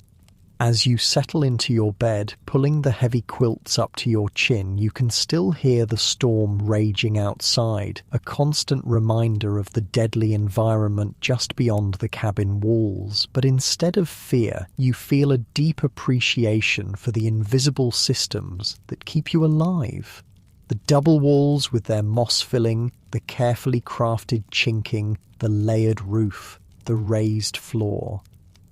These aren't just building techniques, they're the accumulated survival knowledge of generations passed down through direct instruction and hard-won experience. The sophisticated frontier insulation systems that modern technology has largely forgotten, but which once meant the difference between life and death during the long, cold nights of the American frontier. Sometime in the deep night, you wake to the sound of wood splintering. Your eyes snap open in the darkness. For a moment, disoriented from sleep, you wonder if part of the cabin has collapsed under the storm's assault. Thomas? Your mother's urgent voice cuts through the darkness. The fire's almost out. You hear your father's quick movements as he slides from beneath the quilts. The cabin has cooled significantly. You can feel it even under your layers of bedding. Watch for nails, your father warns, his voice calm despite the emergency developing. I'm breaking up the chair. Now you understand the splintering sound. With the fire dangerously low and the temperature plummeting, your father has made the split-second decision to sacrifice furniture rather than risk losing the fire completely. The sound of breaking wood continues, followed by the creak of the stove door opening. A faint orange glow briefly illuminates your father's face as he carefully feeds splintered chair parts into the dying fire. This is a critical moment in winter survival. The overnight fire has burned down faster than anticipated, perhaps due to the exceptional cold or a log that didn't burn as expected. If it goes out completely, restarting it will consume precious time and resources, while the cabin temperature could drop to dangerous levels. "It's catching," your father reports with evident relief. "John, I need you up. We need more wood from the lean-to." That's you. Despite the biting cold, you slide immediately from beneath your quilts. There's no hesitation, no complaint. When survival is at stake, everyone responds instantly. The cabin air hits you like a physical blow after the warmth of your bed. Your breath forms thick clouds in the darkness as you quickly pull on your boots. You don't bother with additional layers. The trip to the attached lean-to will be brief and movement will generate some warmth. Your father lights a small candle, its flame looking fragile and uncertain in the cold air. By its light, you follow him to the door that connects to the lean-to, a small unheated space attached to the main cabin where additional firewood, tools and some food supplies are stored. "Ready?" he asks, his hand on the door latch. "It'll be bitter out there." You nod, and he pulls the door open. The blast of cold that rushes in makes the earlier cabin air seem warm by comparison. The lean-to, with its uninsulated walls, has reached equilibrium with the outside temperature, perhaps 30 below zero. Working quickly, guided by the wavering candlelight, you and your father select armloads of wood from the stacked supply. Your fingers, exposed to the brutal cold, begin to ache almost immediately. After 30 seconds, they burn. After a minute, they start to go numb, the first warning sign of incipient frostbite. "Enough," your father says, noticing your increasingly clumsy movements. "Back inside." You return to the main cabin, closing the door firmly behind you. The wood is stacked beside the stove, and your father immediately begins adding pieces to the fire, which has begun to recover thanks to his emergency intervention with the chair. "Get those hands near the stove," your mother instructs, now fully awake and moving about the cabin, but not too close. You know the routine. Indeed you do. Warming dangerously cold extremities requires careful technique. Too much heat too quickly can cause tissue damage as painful as the frostbite itself. You extend your hands toward the stove, keeping them about a foot away from the metal surface that has begun to glow dull red in spots. Your mother approaches with a small tin of bear grease, the frontier equivalent of modern petroleum jelly. "Let me see," she says, taking your hands and examining them critically in the growing firelight. "No whiteness," she pronounces after careful inspection, "just reddened. You'll be fine." This casual diagnosis masks the seriousness of what's being checked. True frostbite, where skin actually freezes, appears as waxy white patches. It represents tissue death and, in severe cases, can lead to the loss of fingers, toes, or even limbs. Frontier families became expert at recognizing its earliest signs and intervening before permanent damage occurred. "Rub this in," she instructs, handing you the tin of grease. "Then put these on." These are heavy mittens knitted from wool and lined with rabbit fur, the most effective hand protection the family possesses. They're normally reserved for long periods outside in the worst weather, but tonight's fire emergency has warranted their use. As you massage the greasy substance into your reddened skin, the burning sensation intensifies briefly, then begins to fade as circulation returns. The bear grease serves multiple purposes, creating a moisture barrier, reducing evaporative cooling, and providing lubrication for skin that becomes dangerously dry in winter conditions. Your father has the stove burning properly now, adding carefully selected pieces to rebuild the coal bed that will provide consistent heat. The immediate crisis has passed. That was close, he mutters, more to himself than anyone else. Too close. Even with all their knowledge and preparation, the Morrison family has just experienced how quickly a winter situation can become dangerous. A fire burning down faster than expected during the night represents one of the most common threats to frontier survival. By now, everyone in the cabin is awake. Emma has taken charge of the younger children, helping them pull their bedding closer to the stove where it's warmest. Even in emergency situations, the family operates with practiced efficiency, each person knowing their role. "We'll need to reorganize the sleeping tonight," your father announces. "It's going to get colder still before dawn."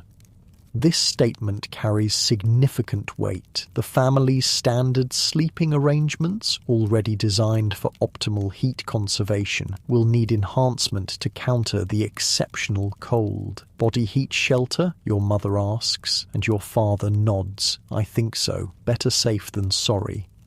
The body heat shelter is a frontier survival technique reserved for the most extreme cold. You've only experienced it twice before, during particularly brutal cold snaps when the temperature dropped below 40, below zero. "John, Emma, help me move the table," your father instructs.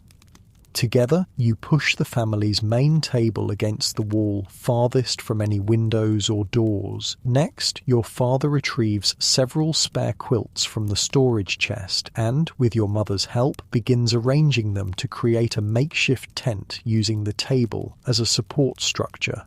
"William, Michael, bring your bedding," Emma directs the younger boys. "Catherine will sleep between Mama and Papa."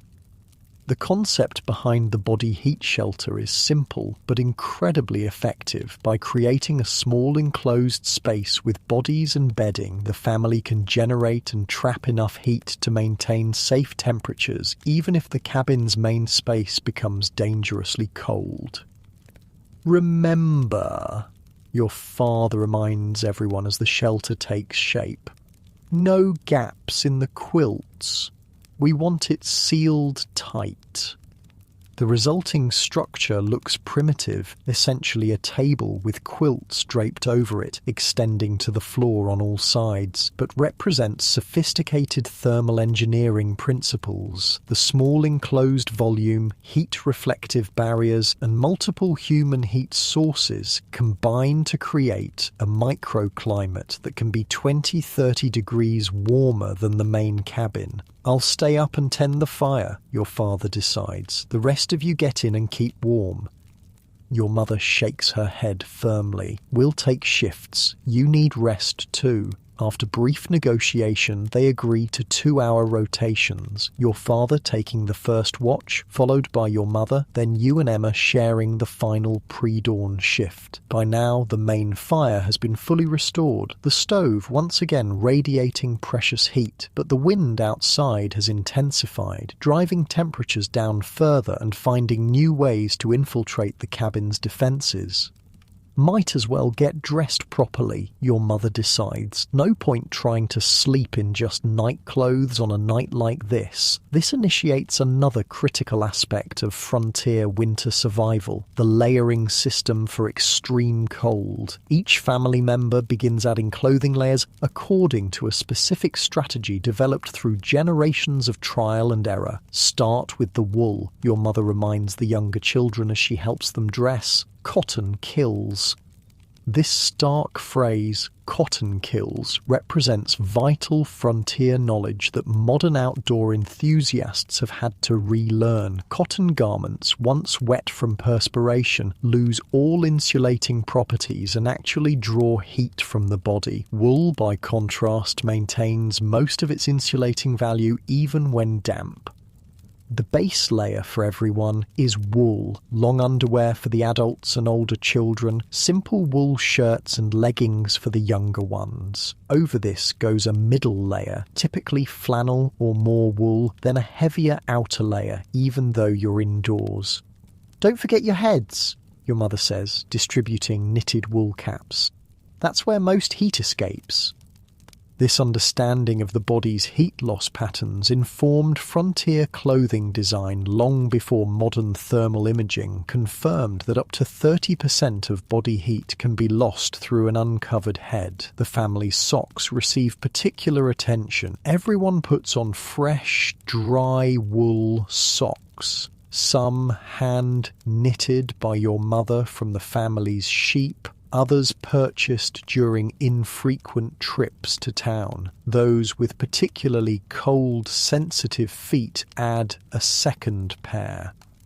"John, check everyone's feet before they go into the shelter," your father instructs as he adjusts the stove damper. Any dampness needs to be addressed now. This focus on dry feet isn't mere comfort, it's survival. Damp feet in cold conditions quickly lead to a condition frontier people called immersion foot, similar to what soldiers would later call trench foot. The condition can progress from painful discomfort to tissue death and gangrene with surprising speed.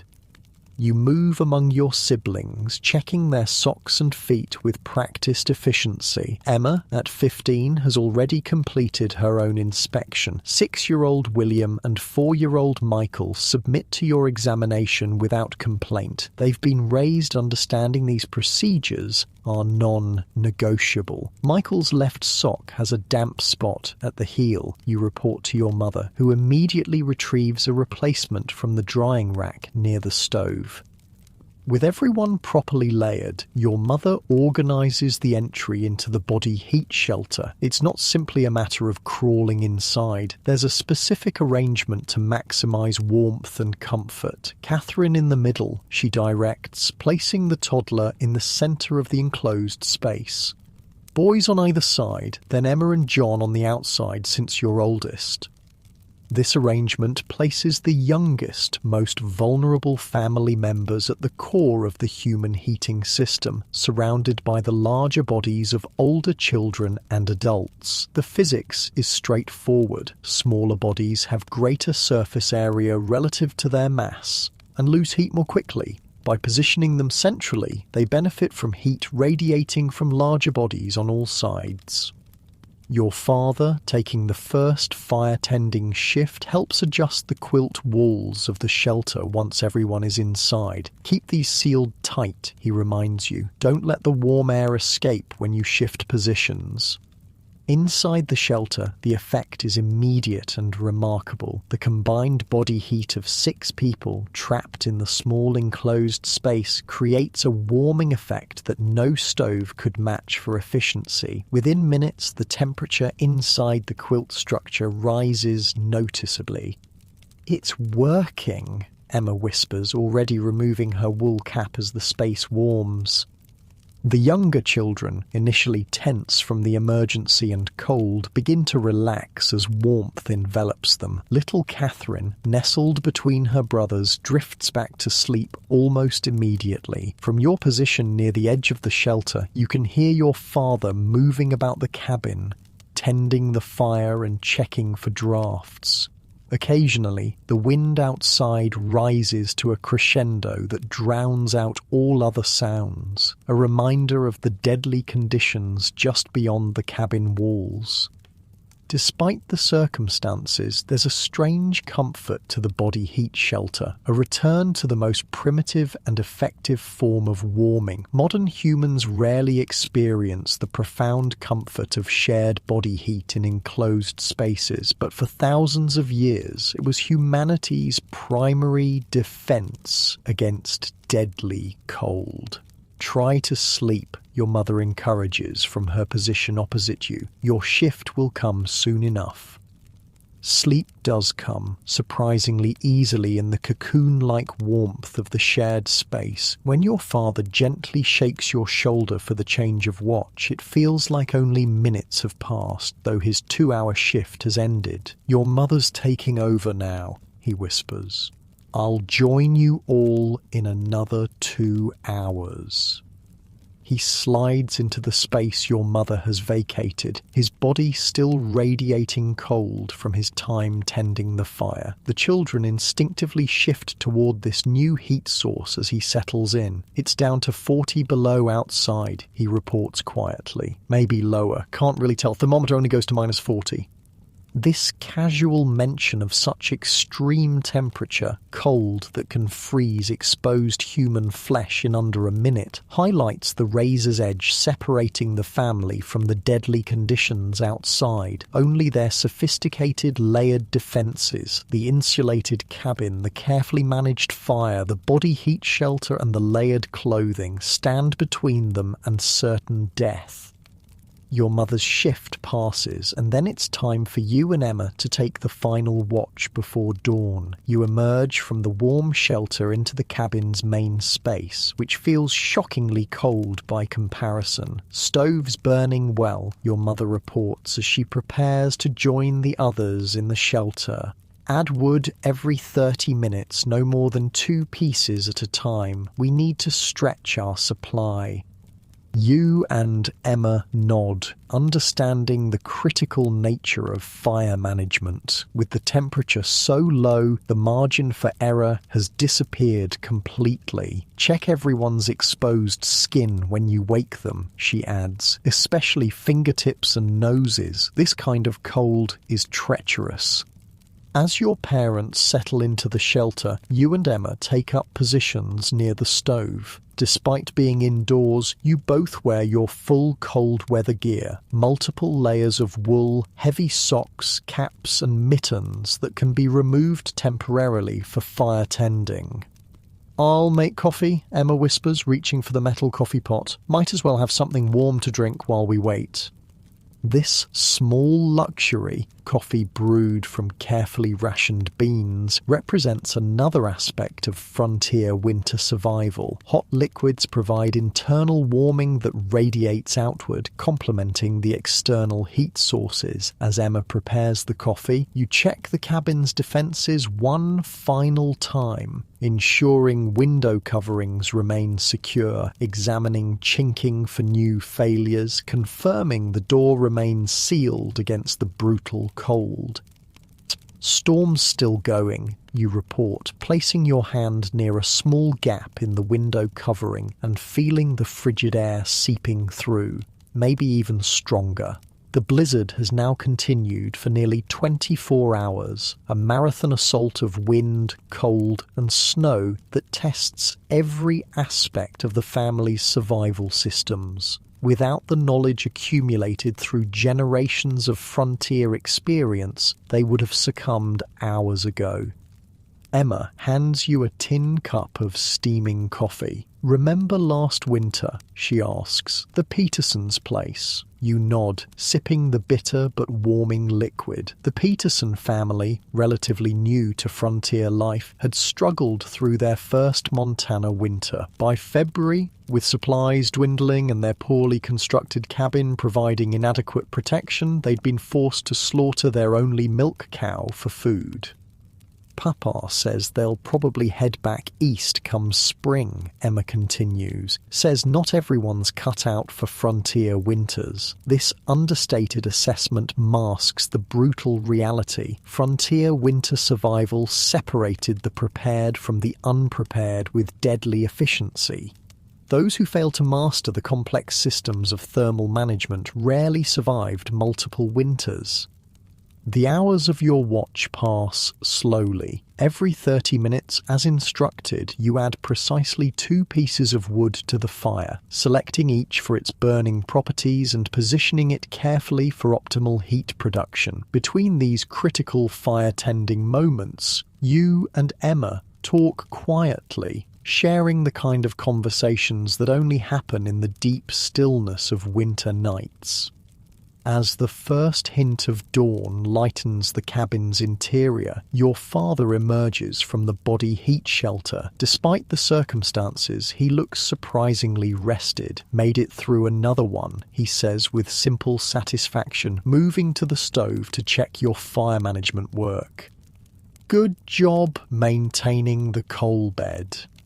This small praise, acknowledgement of properly executed survival skills, carries more weight than elaborate compliments might in another context. On the frontier, doing things right means living to see another day. Your mother joins him, and together they begin the process of dismantling the body heat shelter and returning the cabin to its daytime configuration. The younger children, still bundled in multiple layers, remain asleep on their bedding, now arranged near the stove. "Storm's breaking," your father announces after briefly pulling aside a window covering to glance outside. Winds dropping and skies lightening to the east. This news brings palpable relief. A blizzard's end means the most acute danger has passed, though the extreme cold will likely remain for days. As full daylight arrives, the family begins its morning routine, albeit with adjustments for the exceptional cold. The water bucket, despite being kept near the stove overnight, has a thick crust of ice that must be broken before morning washing can begin. 43 below on the north wall thermometer, your father reports after checking the instrument mounted outside a small window. Never seen it that cold this early in January.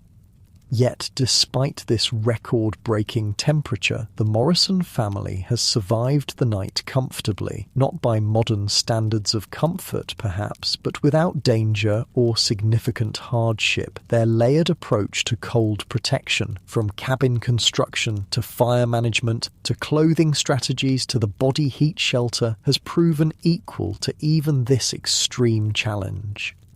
As you help prepare the morning meal, you realise that what your family accomplished last night wasn't just survival, it was the application of sophisticated thermal engineering developed through generations of hard-won knowledge. Systems so effective that even in conditions that would kill unprotected humans in minutes, your family slept safely through the night. This is the forgotten science of frontier winter survival, not just enduring the cold, but mastering it through integrated systems of protection that modern technology has largely rendered obsolete, but which once meant the difference between life and death on the American frontier. 3 days after the blizzard, the brutal cold still grips the valley, but the skies have cleared to a crystalline blue that almost hurts to look at. The sun shines with blinding intensity over a transformed landscape, snow sculpted into otherworldly shapes by the wind.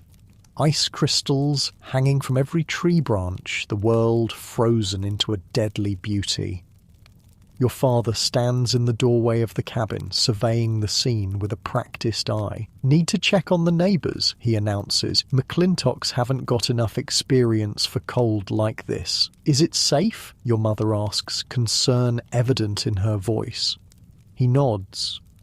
"Winds died completely. Cold still dangerous, but manageable if we're prepared." He turns to you.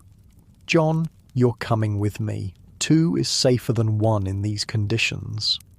This isn't a request, but a statement of fact. At 12, you're considered old enough to participate in community welfare checks, a critical aspect of frontier winter survival that modern isolation has largely forgotten. "Bundle up properly," your mother instructs, already gathering your heaviest outdoor gear. Full layers, no shortcuts.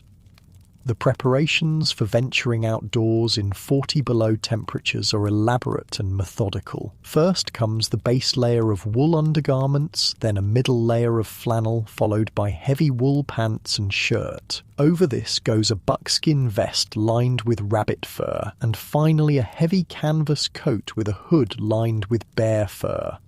Your feet receive special attention. First, a layer of thin cotton socks, the rare appropriate use of cotton in winter as they wick moisture away from the skin, then 2 pairs of heavy wool socks, and finally moccasins lined with rabbit fur and wrapped with canvas leggings tied securely above the calf.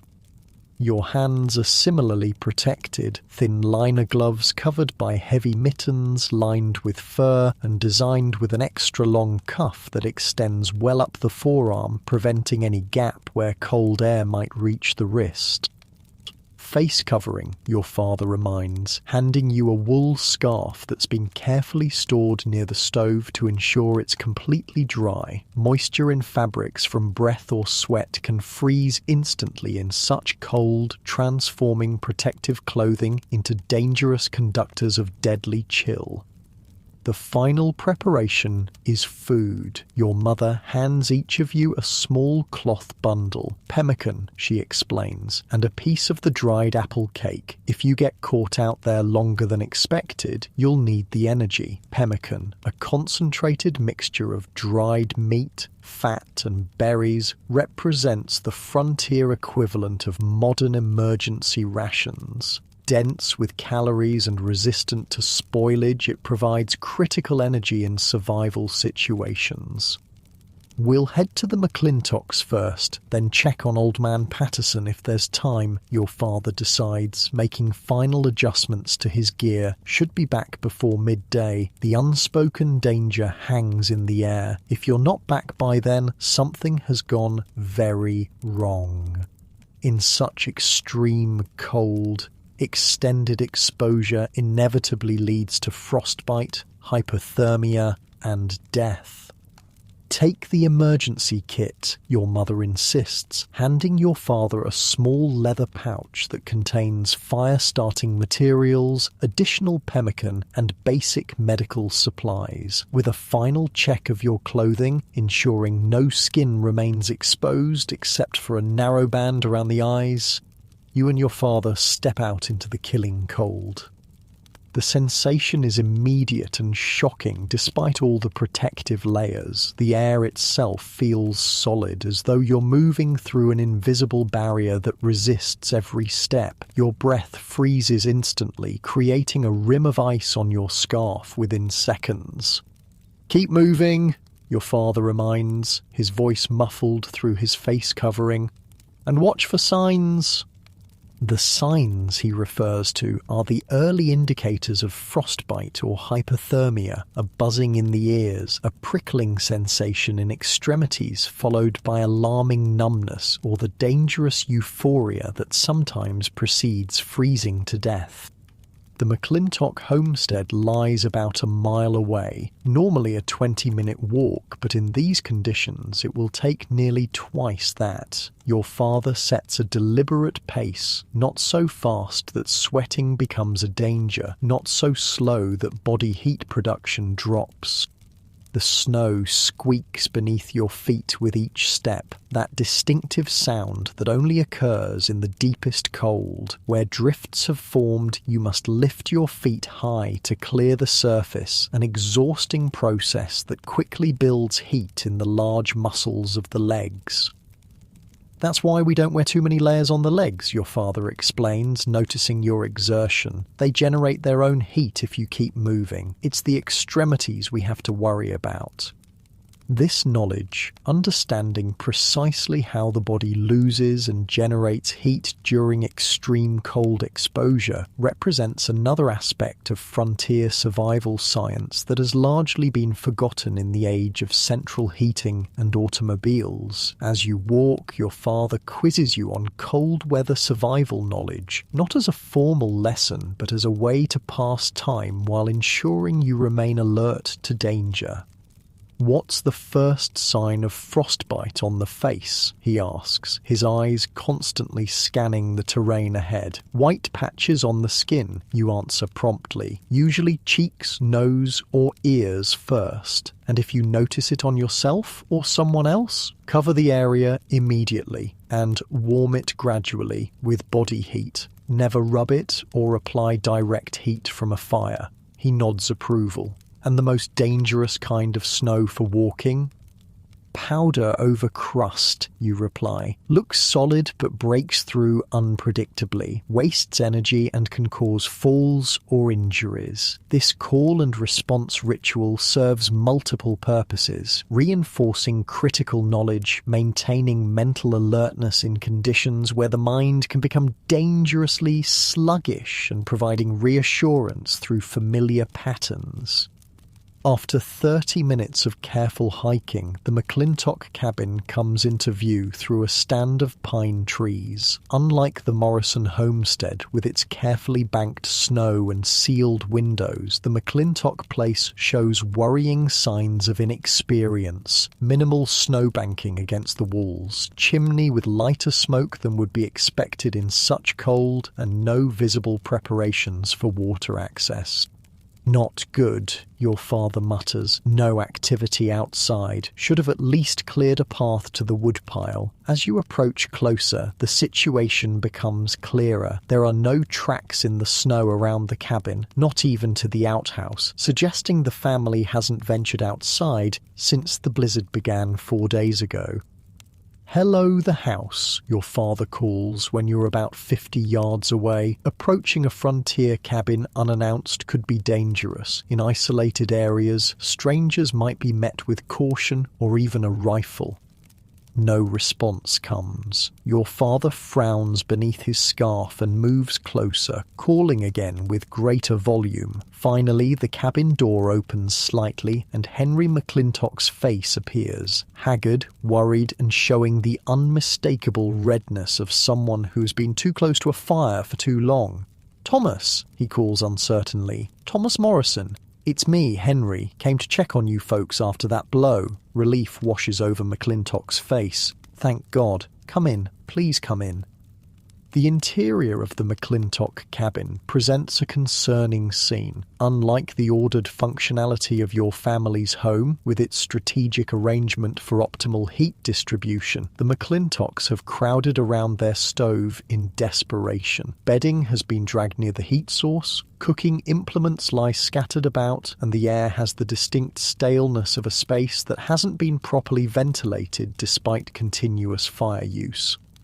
Martha McClintock sits wrapped in blankets, their 2 small children huddled against her. All 3 look exhausted, with the hollow-eyed appearance of people who haven't slept properly in days. "We've been burning everything we can find," Henry explains, gesturing to the stove where furniture fragments are clearly visible among the proper firewood. "Down to the last of our wood supply. Didn't expect it to get this cold so early in the season."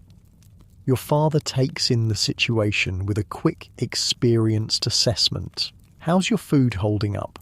"Running low," Henry admits. "Haven't been able to get to our root cellar since the storm hit. Too much snow drifted against the door. This represents a cascade of failures in winter preparedness. Inadequate wood supply, poor access planning for food storage, and insufficient knowledge of how to manage a frontier home during extreme cold.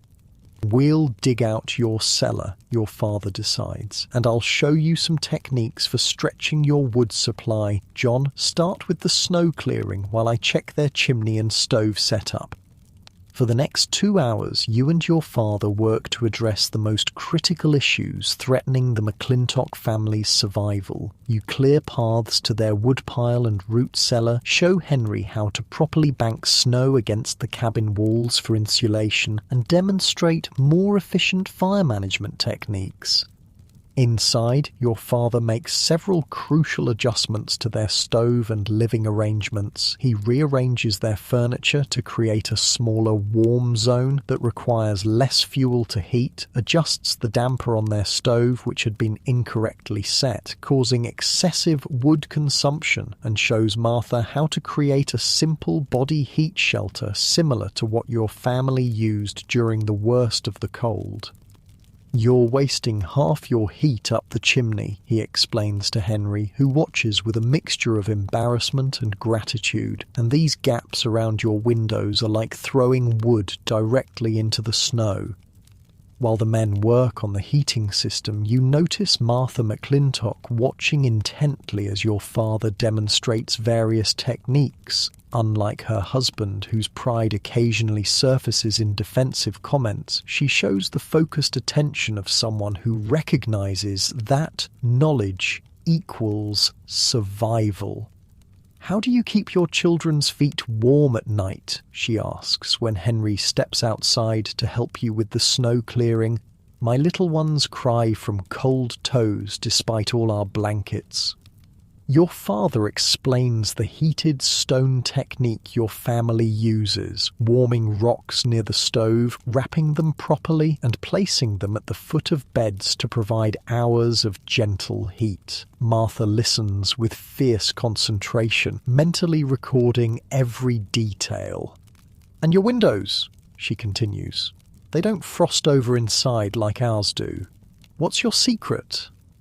"Double covering," he explains. "Oiled paper against the glass for insulation, then heavy quilts over that, and we stuff rags in any gaps around the frame. Every little crack lets precious heat escape."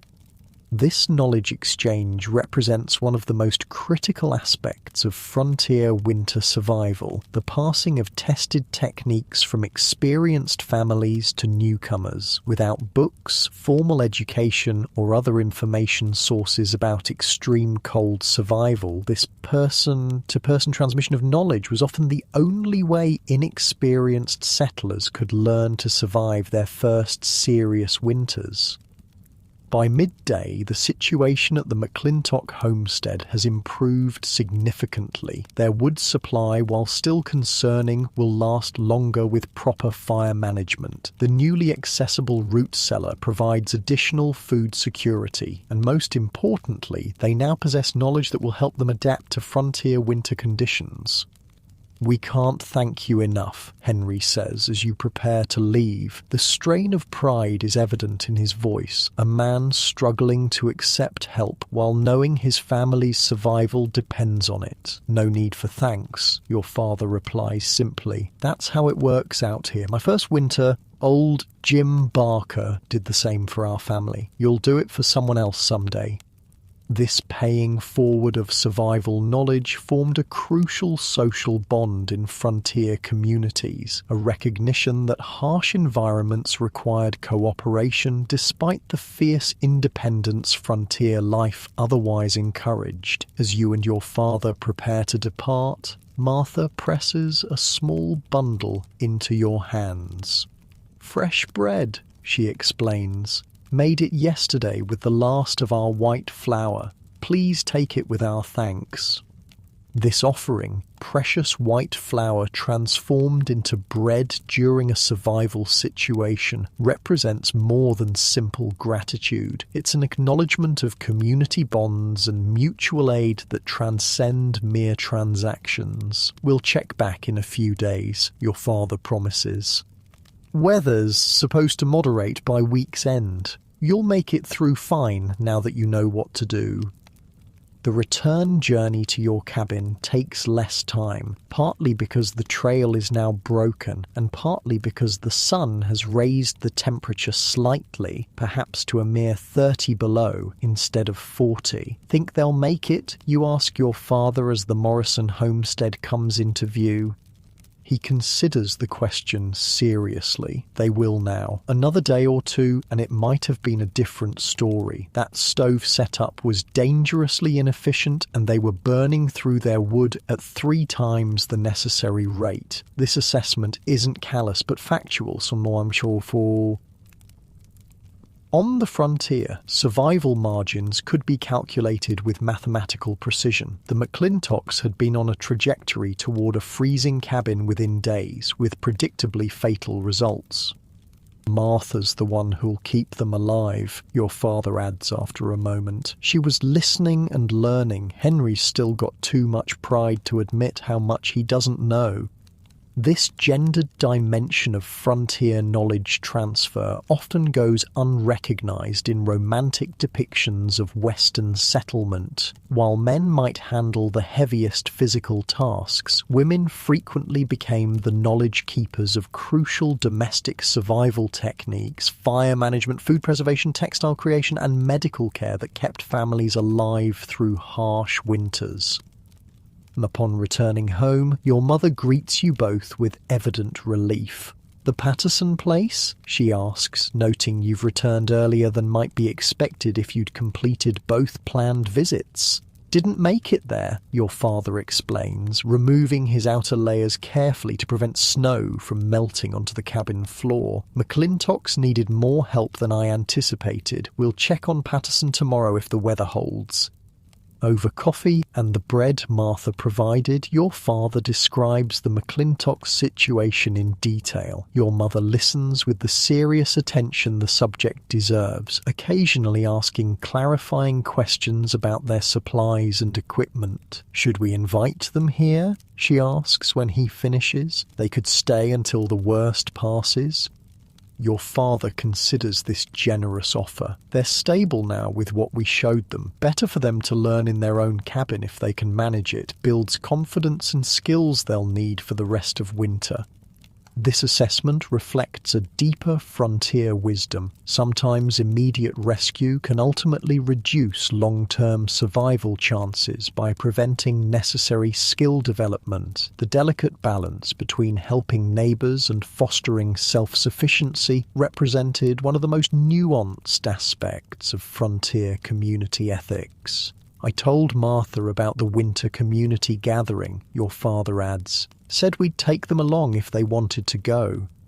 The winter community gathering he refers to is a tradition among the scattered homesteaders of your valley, a monthly meeting during the coldest season where families travel to a central location, usually the largest cabin, to share food, company, and most importantly, knowledge.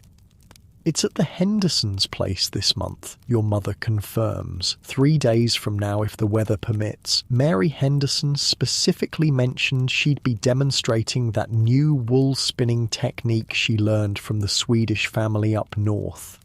These gatherings served multiple crucial functions in frontier winter survival, breaking the dangerous psychological isolation that contributed to cabin fever, creating opportunities for knowledge exchange, and establishing community bonds that could be activated during emergencies. "I should prepare something to share," your mother muses. "Perhaps I'll demonstrate that new pemmican recipe with the dried berries, and Emma can show her mitten lining technique." This casual planning highlights another aspect of frontier knowledge systems, the expectation that each family would contribute to the community's collective wisdom. Even children participated, with older ones often teaching skills to younger ones from different families. The following day brings slightly moderated temperatures, perhaps 20 below instead of 40, and your father declares it's safe enough for a quick trip to check on Old Man Patterson, the elderly widower whose cabin sits about 2 miles east of your homestead. Unlike the McClintocks, Patterson is a seasoned frontiersman who has survived decades of Montana winters. His concern is not lack of knowledge, but advancing age and isolation that make self-sufficiency increasingly challenging. You accompany your father again, bringing a parcel your mother has prepared, fresh bread, some preserved venison, and dried apples. These aren't just food gifts, but crucial nutritional supplements for an elderly person living alone who might be tempted to neglect proper meals. Patterson's cabin, when you reach it, shows all the signs of experienced winter adaptation: carefully banked snow, properly managed chimney, and paths cleared to essential areas despite the old man's limited strength. Unlike the McClintocks' desperate situation, Patterson has his survival systems well in order. thought you might have frozen solid in that blow. The old man greets you with gruff affection when you arrive. Despite being in his 70s, he remains spry and alert, a testament to the preserving effects of frontier self-sufficiency. Checking on all the neighbours on your father explains, "How's your wood supply holding?" "Good enough," Patterson replies, leading you inside where his cabin reveals meticulous organisation, wood stacked by type and size, preserved foods arranged for efficient access, and sleeping area optimised for heat conservation. Been at this long enough to know what I need before winter sets in. The visit is brief but important, confirming the old man's welfare while reinforcing community bonds. Patterson, despite his independence, understands the value of these connections. "Coming to the gathering at Henderson's?" your father asks as you prepare to leave. Patterson nods. "Wouldn't miss it. Got some new ideas about snowshoe bindings I want to share, and frankly, could use the company." This honest admission that even the most self-sufficient frontiersman needs human connection during the isolated winter months highlights the psychological aspects of survival that pure technical knowledge cannot address. As you return home, your father uses the journey as another opportunity for instruction, but with a different focus than the previous day's technical lessons. "Community is as important as firewood in winter," he explains as you trudge through the snow. "Humans aren't made to be completely alone. Isolation kills as surely as cold, just slower and in different ways." This wisdom, understanding that survival depends on social systems as much as technical knowledge, represents one of the most sophisticated aspects of frontier winter adaptation. The homesteaders who survived longest weren't just technically skilled, but socially connected, forming resilient networks of knowledge exchange and mutual aid. Back at your cabin, preparations begin for the upcoming community gathering. Your mother sorts preserved foods to share. Emma works on completing a pair of specially lined mittens to demonstrate her technique, and even the younger children participate by helping prepare simple gifts for other families. Carved wooden toys and carefully preserved pine cones decorated with scraps of coloured fabric. These preparations represent more than social niceties. They're investments in the knowledge economy and mutual aid systems that frontier communities developed to survive winters that would kill isolated individuals regardless of their personal skills or supplies. As evening approaches and the family gathers around the stove for the night's meal, your father makes a surprising announcement. "I've invited the McClintocks to stay with us tomorrow night," he says. "Temperature's supposed to drop again, and I'm not confident their cabin is ready. We'll take them to the Henderson gathering the following day." Your mother nods approval without hesitation, though it means additional strain on the family's food supplies and sleeping arrangements. "I'll prepare the corner space for them. The children can share with ours." This decision to temporarily bring another family into your already crowded cabin demonstrates the frontier understanding that community survival sometimes required direct intervention beyond mere knowledge sharing. Henry didn't want to accept, your father continues, a hint of frustration in his voice. Martha convinced him. She understands what's at stake. Again, the gendered dynamics of frontier survival emerge, women often making the pragmatic survival decisions that male pride might otherwise prevent. As darkness falls and the nightly firebanking ritual begins, you reflect on the community dimensions of winter survival you've witnessed over the past 2 days, the technical skills and knowledge your family possesses, fire management, insulation techniques, clothing systems, form only part of their survival strategy. Equally important are the social connections, knowledge exchange networks, and mutual aid systems that bind the scattered homesteaders together. This is the forgotten social science of frontier winter survival, not just the technical how-to knowledge of staying warm, but the sophisticated community structures that made long-term survival possible in conditions that would quickly kill even the most skilled individual acting alone. The day of the community gathering dawns clear but brutally cold. The McClintock family arrived at your cabin the previous evening. Henry, Martha, and their 2 children, Alice, age 7, and Peter, age 4, looking exhausted but relieved to be in a properly heated shelter. Your mother had reorganized the sleeping arrangements, creating space for the visitors by moving William and Michael into your bed area and preparing a separate spot for the McClintock children near the stove. Despite the crowding, the additional body heat actually made the cabin warmer during the night. As dawn light filters through the frosted window coverings, your father stands by the stove, conferring quietly with Henry McClintock. The men are planning the journey to the Henderson homestead for the community gathering. It's 5 miles, your father explains, tracing the route on a rough hand-drawn map. Normally not difficult, but with this cold and children along, we need to be prepared for trouble. Henry nods, the previous week's brush with disaster having humbled him considerably. What do you suggest? We'll take both sleds, your father decides. One for supplies, one for the younger children if they can't manage the walk, and we'll bring emergency gear. This casual mention of emergency gear underscores another dimension of frontier winter survival, the constant preparation for worst-case scenarios. No journey, however routine, was undertaken without contingency planning.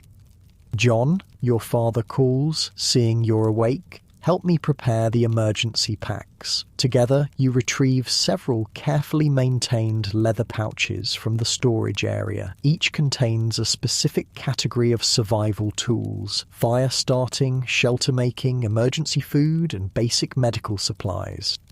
The fire-starting kit is perhaps the most critical. It contains multiple ignition methods, flint and steel, a small magnifying glass, and a fire piston that can create ember through air compression. These are supplemented with various tinder materials, char cloth, birch bark, and specially prepared pine resin that will catch spark even in damp conditions. Check the char cloth, your father instructs. Make sure it's completely dry. You carefully inspect the blackened fabric squares, a specialized tinder created by partially burning cotton cloth in a closed container. When properly made, char cloth can catch even the tiniest spark, making fire possible in the most challenging conditions.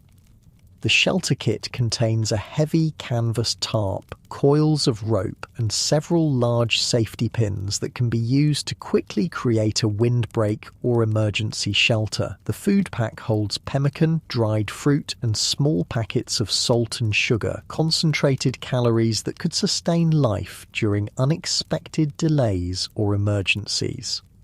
Your mother and Martha prepare food for both the journey and to share at the gathering, while Emma helps the younger children dress in their warmest clothing. Multiple layers are essential. The journey will generate heat through exertion, but any stops could lead to dangerous cooling without proper insulation. Everyone drinks before we leave, your mother announces, distributing cups of hot tea sweetened with precious honey.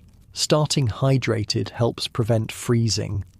This knowledge that well-hydrated bodies resist cold better than dehydrated ones represents another data point in the comprehensive science of cold weather survival that frontier families accumulated. By mid-morning, both families are prepared for the journey. The sleds are packed, emergency kits secured, and everyone dressed in their most effective cold weather gear. Your father gathers everyone for a final briefing before departure.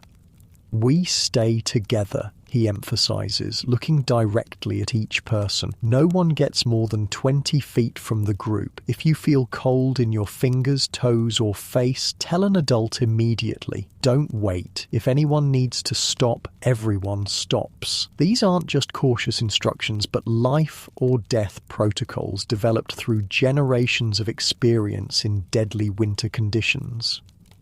I've marked 3 emergency shelter points along the route, he continues, showing the map to the adults and older children. If trouble hits, we'll head for the nearest one. The emergency shelter points are natural features: a rock outcropping, a dense stand of pines, a small cave that could provide the basis for quick shelter construction if a storm hit or someone became injured.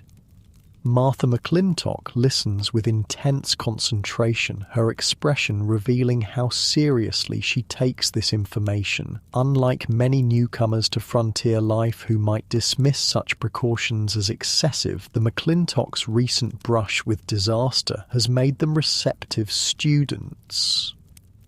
"Any questions?" your father asks, folding the map and tucking it inside his coat.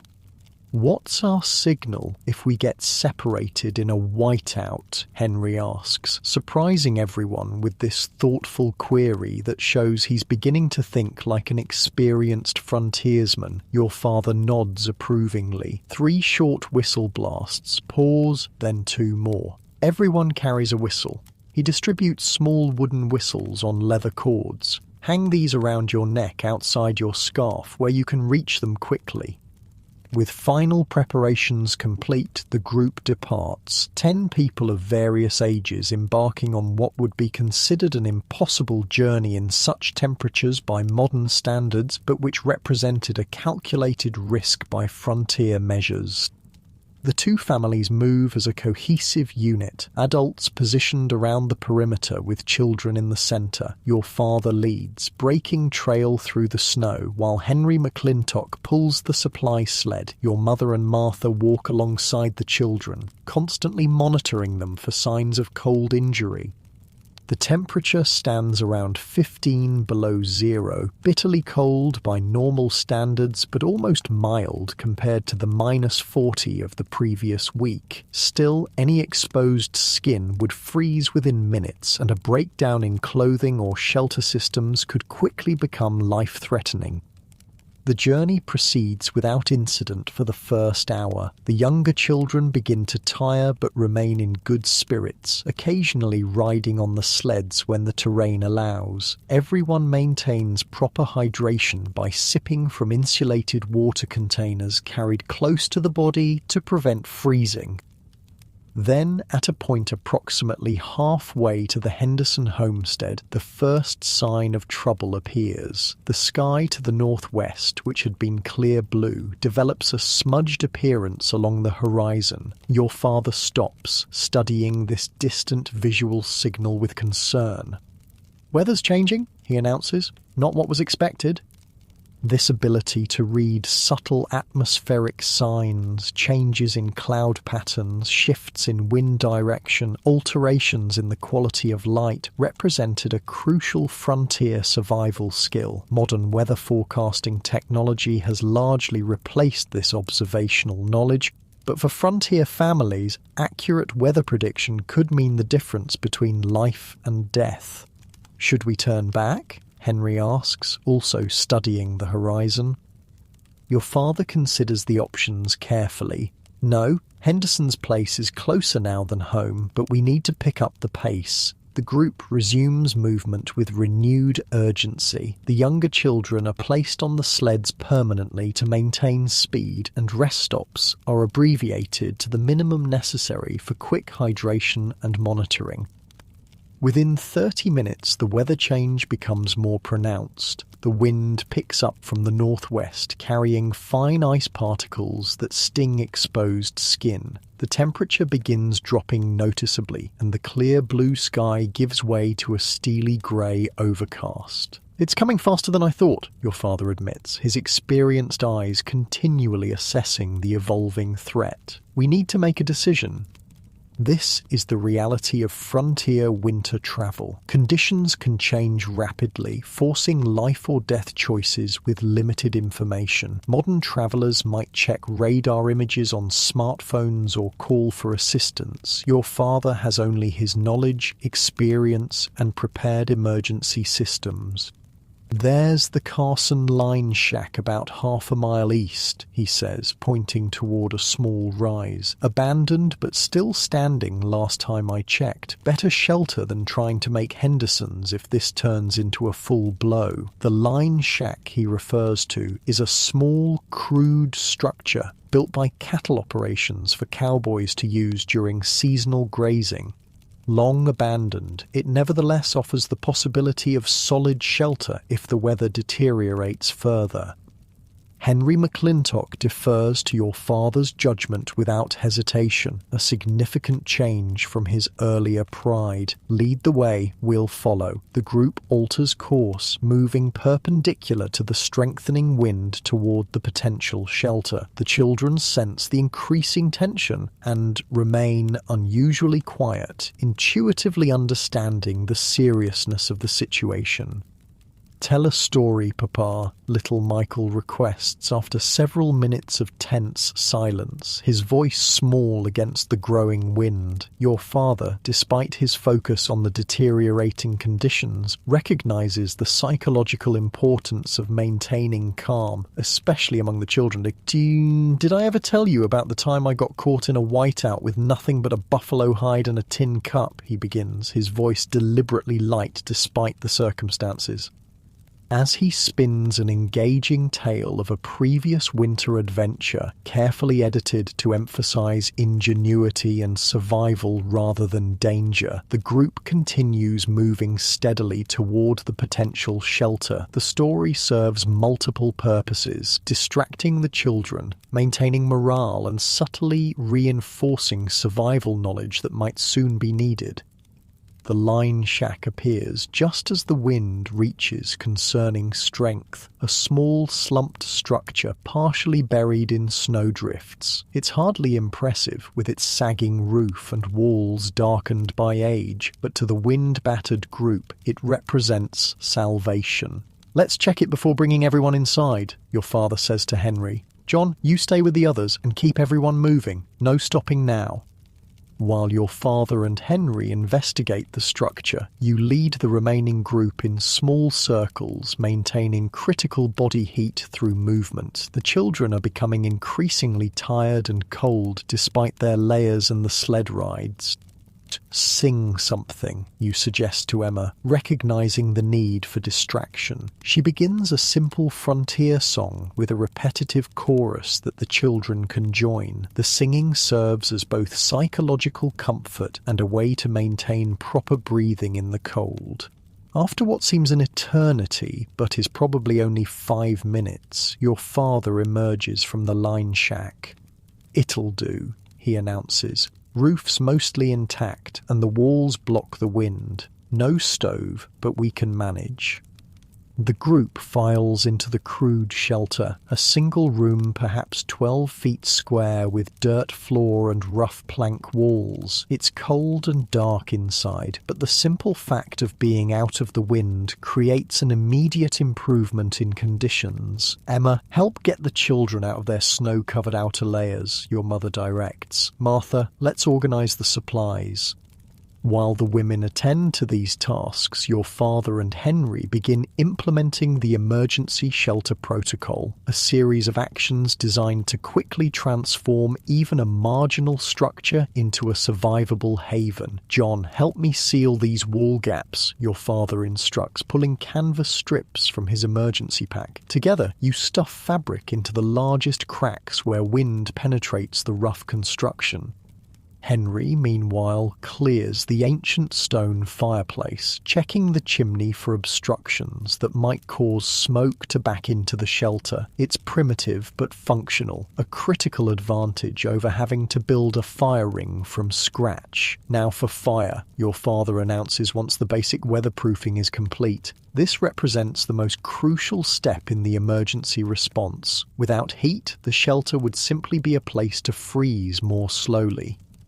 He retrieves the fire-starting kit from his pack and begins preparing a small, carefully structured fire lay in the fireplace. Unlike the casual fire starting in your well-supplied cabin, this is a methodical process that leaves nothing to chance. First, he arranges the finest tinder, the precious char cloth, in the centre. Around this, he places progressively larger materials, birch bark shavings, splinters of resinous pine, and finally small sticks arranged in a teepee structure.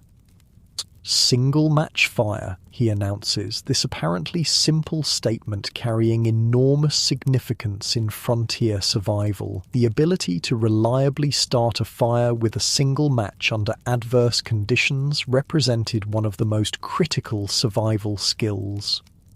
He strikes the match carefully, shielding the precious flame with cupped hands, then transfers it to the char cloth. The blackened material catches immediately, creating a small but intensifying glow. Your father blows gently, providing oxygen without dispersing the fragile heat.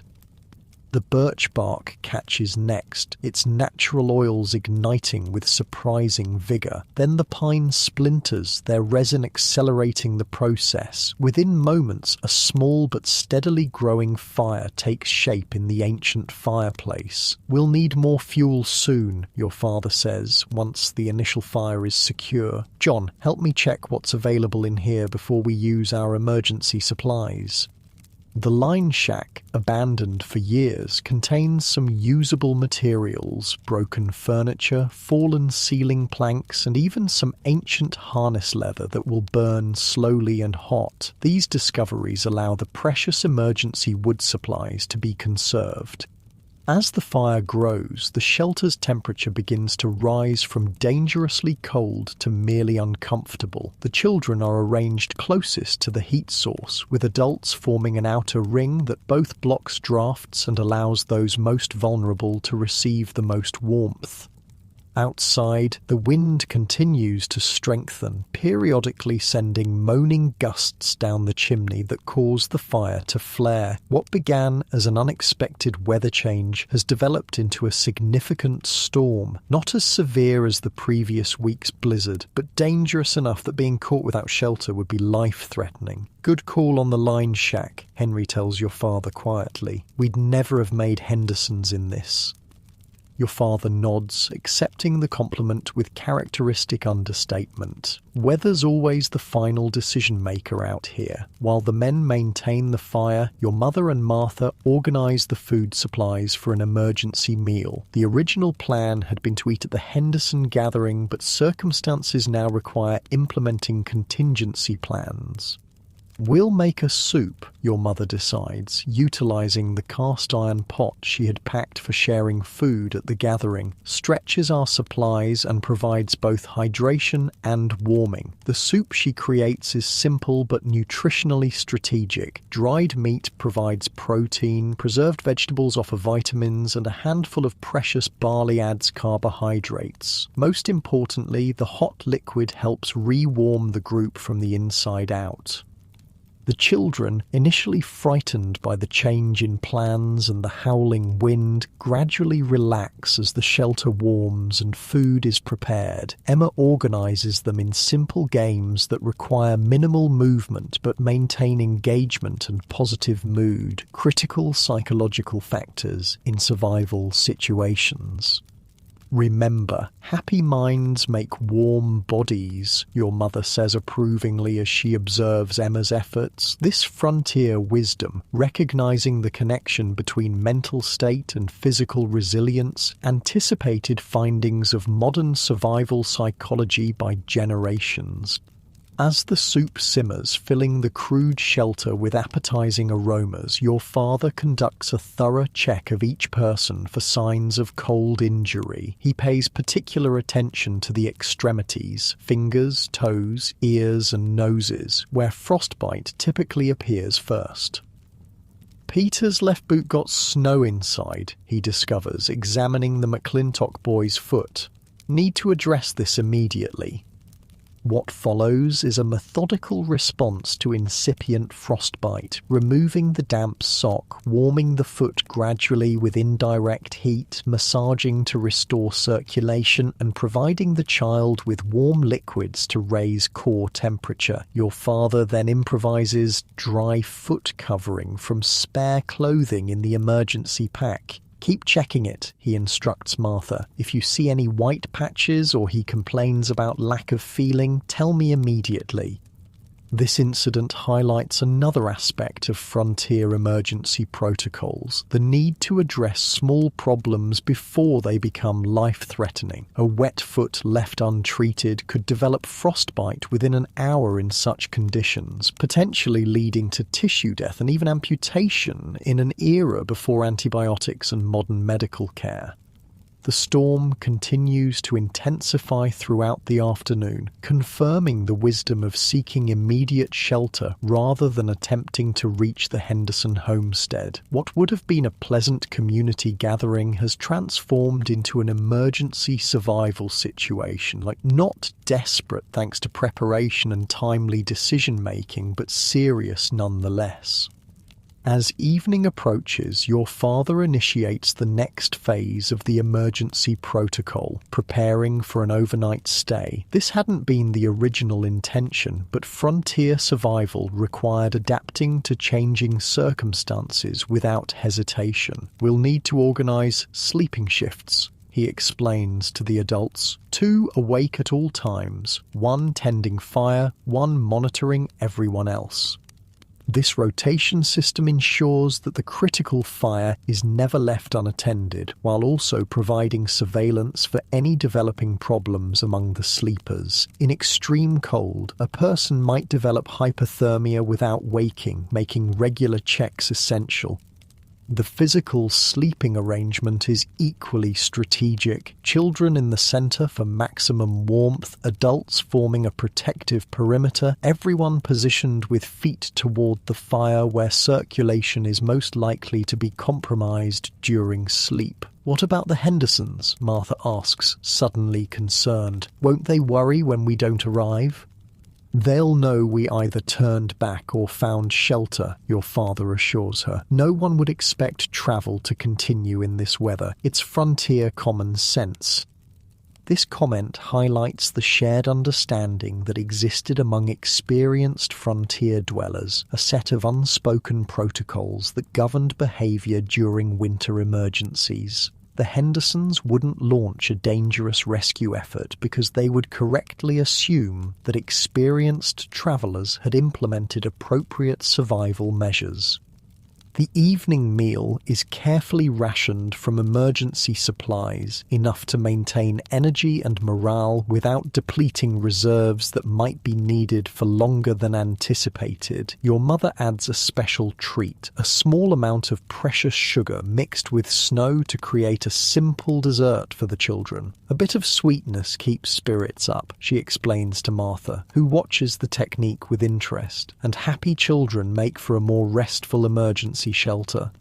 As full darkness falls outside, the line shack has been transformed from an abandoned ruin into a reasonably comfortable emergency haven. The temperature near the fire approaches 60 degrees, a remarkable achievement given the howling sub-zero conditions just beyond the walls. The children, exhausted from the day's adventures and comfortably fed, fall asleep quickly despite the unfamiliar surroundings. The adults organize the first watch rotation, your father and Henry taking the initial shift while the women rest. Should moderate by morning, your father predicts, studying the fire thoughtfully. These early winter blows rarely last more than 12 hours. How can you tell? Henry asks, genuinely curious rather than challenging. Wind pattern started fast, peaked early, the long blizzards build more slowly. Been watching Montana winters for 15 years now. They've got patterns once you learn to see them. This knowledge, The ability to predict storm duration from subtle atmospheric cues represents yet another aspect of the comprehensive survival science that frontier experience developed. Nothing in modern meteorology would contradict your father's assessment, though it would be expressed in more technical terms about pressure systems and air masses. The night passes in the rhythm of survival, fire tended continuously, sleeping bodies checked regularly, shelter maintained against the persistent efforts of the wind to find entry points. The adults rotate watches every 2 hours, ensuring that everyone gets some rest while critical safety functions continue uninterrupted. By dawn, as your father predicted, the storm begins to moderate, the howling wind diminishes to occasional gusts, and the opaque whiteout conditions give way to improved visibility. We'll wait another hour to be certain, your father decides after checking conditions outside. Then head for Henderson's if the improvement holds. This patience, the willingness to delay gratification and remain in safe shelter until conditions clearly improve, represents another frontier survival principle. The most dangerous time often came when people, eager to resume normal activities, emerged from shelter too soon and were caught by a storm's second surge. The extra hour is used to properly prepare for travel, checking everyone's clothing for dampness, consuming a hot meal for energy, packing the emergency supplies in case they're needed again. Nothing is left to chance or improvisation. When the group finally departs the line shack, the weather has improved dramatically. The sun occasionally breaks through thinning clouds, and while the temperature remains well below zero, the absence of wind makes conditions manageable. Leave the fireplace stocked, your father instructs as you prepare to close the line shack door. Next person who needs emergency shelter should find it ready. This final act, preparing the shelter for unknown future travelers who might face similar emergency conditions, exemplifies the frontier ethic of mutual aid across time. People you would never meet might someday owe their lives to this simple act of preparation. The journey to the Henderson homestead resumes with renewed appreciation for the margin between safety and disaster in frontier winter travel. What began as a routine community journey transformed overnight into an emergency survival situation, resolved successfully through preparation, knowledge, and timely decision-making. As the Henderson cabin comes into view, smoke rising comfortingly from its chimney, paths cleared around its perimeter, you reflect on the layers of knowledge demonstrated during this brief but intense experience. From your father's weather reading to the single match fire starting, from the strategic sleeping arrangements to the calculated food rationing, each element represented a data point in the comprehensive science of frontier winter survival. None of these techniques appeared in formal textbooks or required advanced technology, yet together they constituted a sophisticated survival system refined through generations of life-or-death testing. Modern winter travelers, equipped with Gore-Tex clothing, GPS devices, and cell phones, rarely need such comprehensive knowledge. The safety nets of technology and rapid rescue have replaced the self-contained survival systems that frontier families once developed and maintained. Yet something valuable was lost in that transition, the deep understanding of how to live in harmony with even the harshest environments, using knowledge rather than technology to create safety in seemingly impossible conditions. The Henderson household welcomes your delayed group with the calm acceptance characteristic of frontier communities accustomed to weather disruptions. No dramatic explanations are required. The storm itself provides all necessary context for your absence yesterday and unexpected arrival today. Found shelter at the old Carson line shack, your father mentions casually as the families settle inside the warm cabin. Adam Henderson nods with understanding. Smart move. That was a mean little blow. Came up faster than anyone expected. This simple exchange, devoid of drama or self-congratulation, encapsulates the frontier approach to winter survival. Matter-of-fact competence rather than heroic narratives. The community gathering, delayed but not cancelled, proceeds with its original purpose, the sharing of knowledge, techniques and social connection that helped isolated homesteaders survive the challenging winter months. Mary Henderson demonstrates her new wool spinning method. Others share food preservation techniques and children exchange simple handmade toys. As you sit near the Hendersons' fire, listening to the adults exchange information that ranges from practical survival tips to community news, you understand that you're witnessing something profound, a resilient human system for thriving in conditions that would kill individuals acting alone. The sophisticated knowledge of cabin construction, fire management, clothing systems, and emergency protocols combined with equally sophisticated social systems of knowledge exchange and mutual aid to create survival capacity greater than any individual or single family could achieve. This was the true genius of frontier winter survival, not just the technical how-to knowledge that modern enthusiasts might try to recreate, but the integrated social systems that made such knowledge effective across generations and communities. As you drift towards sleep in your comfortable modern bed, imagine what it would be like to possess such comprehensive survival knowledge, the quiet confidence of knowing exactly how to stay alive in conditions most modern humans would find unimaginable. There's something deeply satisfying about this connection to our resilient ancestors who faced winter's deadliest challenges with nothing but knowledge, preparation, and community to keep them warm through the longest nights.